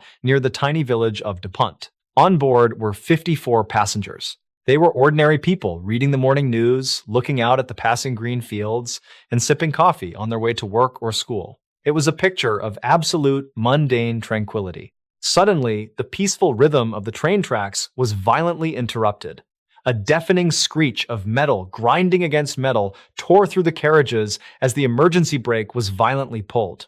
The massive train shuddered, passengers were thrown forward in their seats, and the entire locomotive ground to a harsh, unnatural halt right in the middle of a vast empty field. Before the confused passengers could even ask what was happening, the doors connecting the carriages were violently kicked open. 9 young men, armed to the teeth with submachine guns and pistols, stormed into the passenger cars. They were heavily armed militants from the South Moluccan independence movement. They were furious, desperate, and completely willing to die for their cause. The militants immediately began screaming orders, forcing all 54 terrified passengers to the floor at gunpoint. They confiscated all forms of identification and gathered everyone into a central area of the train. But taking control of the passengers was only the first step of their terrifying plan. The militants knew that within minutes, the Dutch military and police would surround the train in the open field. To gain the ultimate psychological advantage, they had to completely control what the outside world could see. They opened their duffel bags and pulled out massive stacks of old newspapers and hundreds of rolls of heavy adhesive tape. The militants forced the hostages to help them aggressively tape layers of thick newspaper over every single window in the train carriages. Within an hour, the train was completely sealed. From the outside, it looked like a blind, dead metal snake sitting in the grass. From the inside, it was a terrifying, suffocating nightmare. The natural sunlight was entirely blocked out, replaced by a dim, sickly yellowish glow filtering through the newsprint. The train lost all its air conditioning, and as the spring sun beat down on the metal roof, the interior temperature began to rise rapidly, turning the sealed carriages into a sweltering dark oven. The militants issued their demands to the Dutch government via radio. They wanted the government to officially recognize the independence of their homeland, a group of islands in Indonesia, and they wanted a plane to take them safely out of the country. To prove that they were absolutely ruthless and willing to execute every single person on board, the militants engaged in a horrifying display of psychological torture.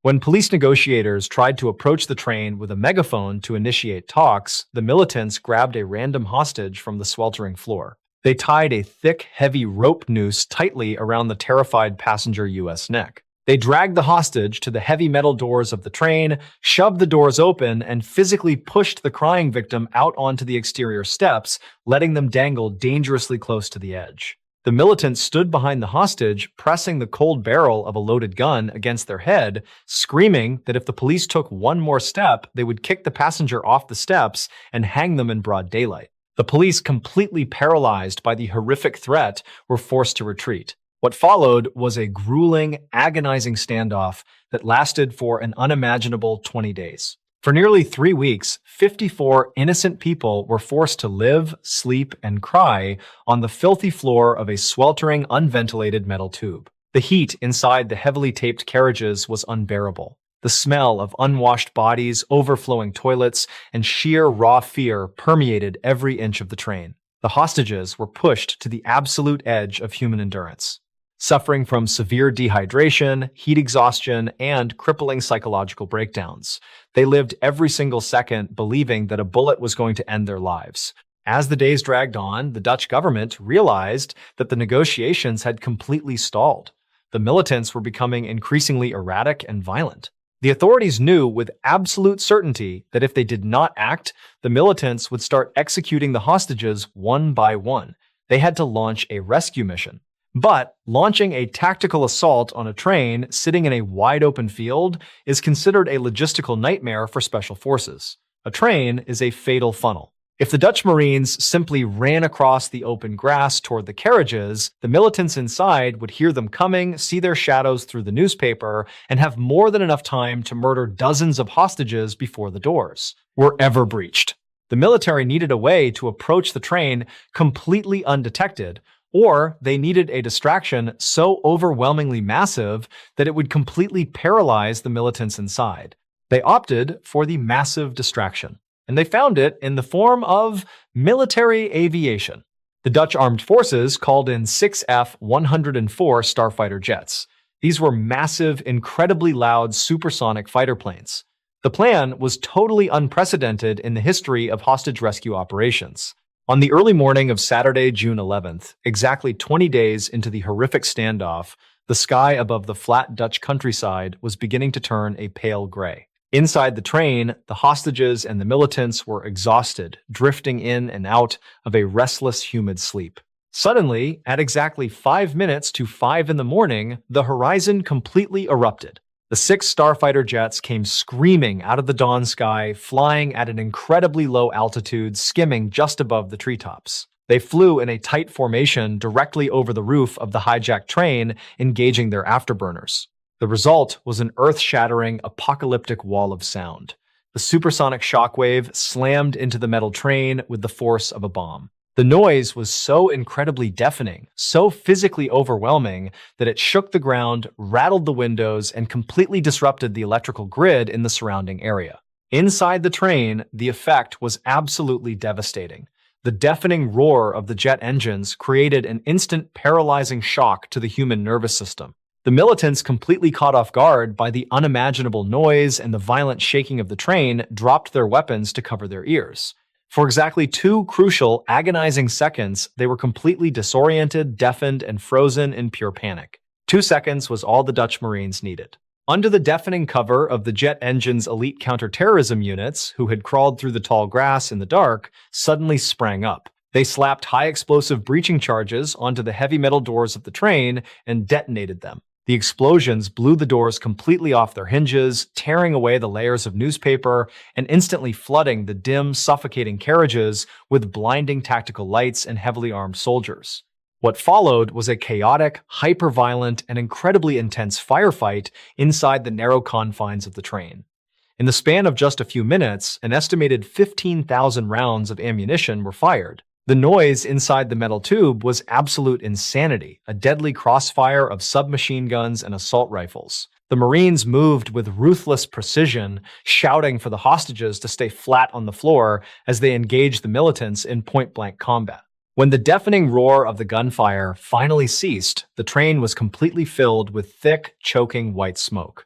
The operation was over. The Marines had successfully neutralized the threat, but the cost of the rescue was devastating. 6 of the 9 militants had been shot dead in the violent crossfire. The remaining 3 were wounded and taken into custody. Tragically, despite the incredible precision of the military assault, 2 innocent passengers also lost their lives in the hail of bullets, a heartbreaking reality of the extreme violence required to end the standoff. The use of such overwhelming lethal military force against the militants sparked a massive, deeply polarized controversy that would haunt the Netherlands for decades. Some argued it was an absolute necessity to save the remaining 52 lives, while others condemned the sheer volume of bullets fired into a confined space as an excessive, brutal execution. But for the hostages who were carried out of that sweltering, dark, newspaper-lined metal tomb into the cool, fresh air of the spring morning, the debate did not matter. They had survived an unimaginable descent into hell when the deafening noise of the jet engines finally faded away, giving way to the harsh, acrid smell of burnt gunpowder. The 20-day nightmare finally came to an end. And with it, our journey through some of the darkest, most terrifying corners of human survival comes to a close. Thank you so much for joining us for this massive deep dive into the strange, dark, and mysterious. If you made it all the way to the end of this incredible journey, you are a true fan, and we deeply appreciate your support. Remember to check your locks, stay safe out there, and until next time, see you. In the 2 stories just recounted, trust served not merely as a bond of connection, but unintentionally as a sharp weapon in the hands of others. Whether amidst the eerie atmosphere of Kisaragi Station or the terror of a remote Thai mountain village, a common pattern emerges. Victims lower their guard completely before an environment or a person they instinctively perceive as safe, familiar, or authoritative. When Humi boarded the train in Hamamatsu, she was entirely off guard. To her, the train symbolized order, a safe, vital artery of Japanese society. Her faith in the infrastructure caused her to overlook early signs of anomaly. Trust acted as a blindfold, compelling her to stubbornly seek logic within a reality that had already shattered. In the Lahu village, trust took on a different form. Harold Young, a seasoned hunter, placed his faith in the stability of the social order. He trusted the village chief's guidance and the village's peaceful nature. Convinced he was in a place governed by rules and protection, he failed to realize that the true darkness stemmed not from the wild, but from his fellow human beings. Why then do people remain blind to obvious dangers? Psychology terms this confirmation bias. We tend to see only what we expect to see. Once we believe a person or a process is benign, our brains automatically disregard contradictory details, constructing a reassuring scenario of safety. It is a survival mechanism, yet also a fatal vulnerability. We often assume we can read others through their body language or words. However, when dealing with loved ones, friends, or authority figures, our judgment is compromised by emotional filters. We do not see a killer or a looming danger. Instead, we see a friend, a companion, or a familiar structure in which we have placed our absolute trust. Betrayal or danger stemming from trusted sources is far more shattering than any external threat. It brings not only physical pain, but also the collapse of the very foundation of our worldview. When trust is weaponized, victims lose more than just their safety. They lose the ability to protect themselves, as they can no longer trust the very intuition that is trying to warn them. Ultimately, these stories are not meant to make us live in a state of suspicion. Rather, they serve as a reminder of the fragility of trust. Humans are social beings. We need trust to survive. Yet, remaining vigilant, observing the slightest shifts in facial expressions or deviations in behavior is essential. Sometimes, the difference between safety and danger lies in the courage to question what we believe in most. In cases like this, the victim is not assaulted by a stranger, but by their own memories and the mundane moments of everyday life. Every meal, every promise, and every expression of concern for well-being becomes a concealed blade. The killer does more than just take Will's life. She taints the years of happiness he once knew, transforming trust into a heavy psychological burden. Yuloma's betrayal demonstrates how trust can be manufactured. She mastered the roles of the frail wife, the invalid in need of care, and the loyal companion. This performance deceived not only Will, but also the community, friends, and family around them. When a con artist becomes part of the family, they gain access to every secret.